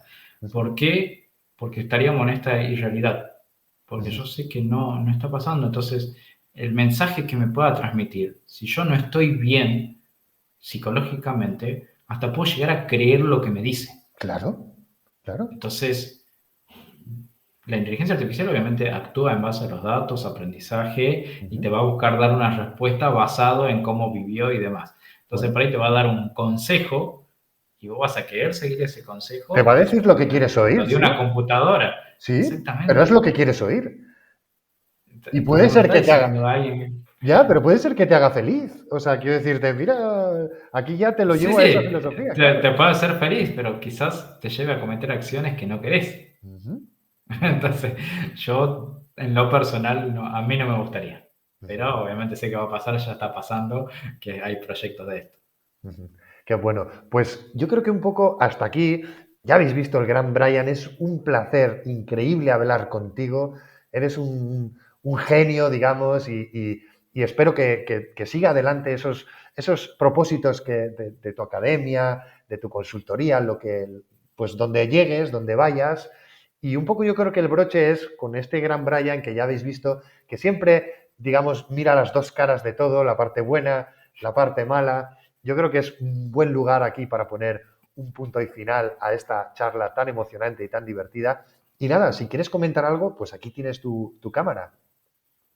Bárbaro, no, más que nada para la audiencia, invitarlos a que se animen a unirse. A ver, me ha tocado superar muchísimos desafíos en la vida, de todo tipo de aspectos. Entonces creo que se puede. Me escribe mucha gente planteando el tema de tengo miedo de entrar al mundo de ciberseguridad porque siento que no voy a poder adquirir tal conocimiento, siento que es mucho lo que tengo que aprender. Y no, yo les digo anímense. Prueben, contacten con otros profesionales, pregunten, así como hay gente que puede no responderte, va a haber gente que sí te va a responder y te va a ayudar. Me ha pasado justamente con la entrega de premios. He tenido gente que me ha colaborado para poder yo viajar a Estados Unidos, gente que ni me conocía, que Claro. simplemente Confiaba. sabían quién era yo y dijeron, bueno, voy a apostar por Brian porque me pareció que va a tener fruto lo que va a hacer. Y yo les recontra agradezco. Y así creo que también la audiencia que está empezando o que está buscando animarse a este mundo tiene que decir esto, decir, che, ¿me ayudas? Siempre somos una comunidad en cyber. Así Me es. gusta pensarlo de esa manera. Así es. Hay más gente que ayuda que gente que está en contra. Así que nada, invitarlos a que se unan. Buenísimo, buenísimo. Yo voy a dejar una frase mítica también mía: sin miedo, sin límite, sin control. Y a nuestra audiencia, muchísimas gracias por estar ahí y nos vemos en el siguiente capítulo. Hasta luego.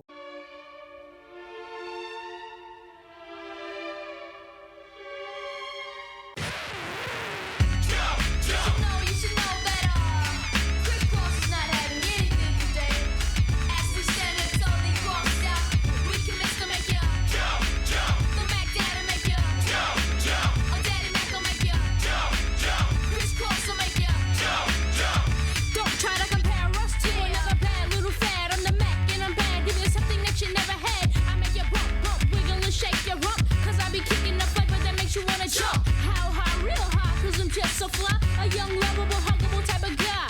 And everything is to the back with a little slack. Cause inside out is wiggin' and wiggin' and wiggin' and whack. I come stomping with something pumping to keep you jumping. R&B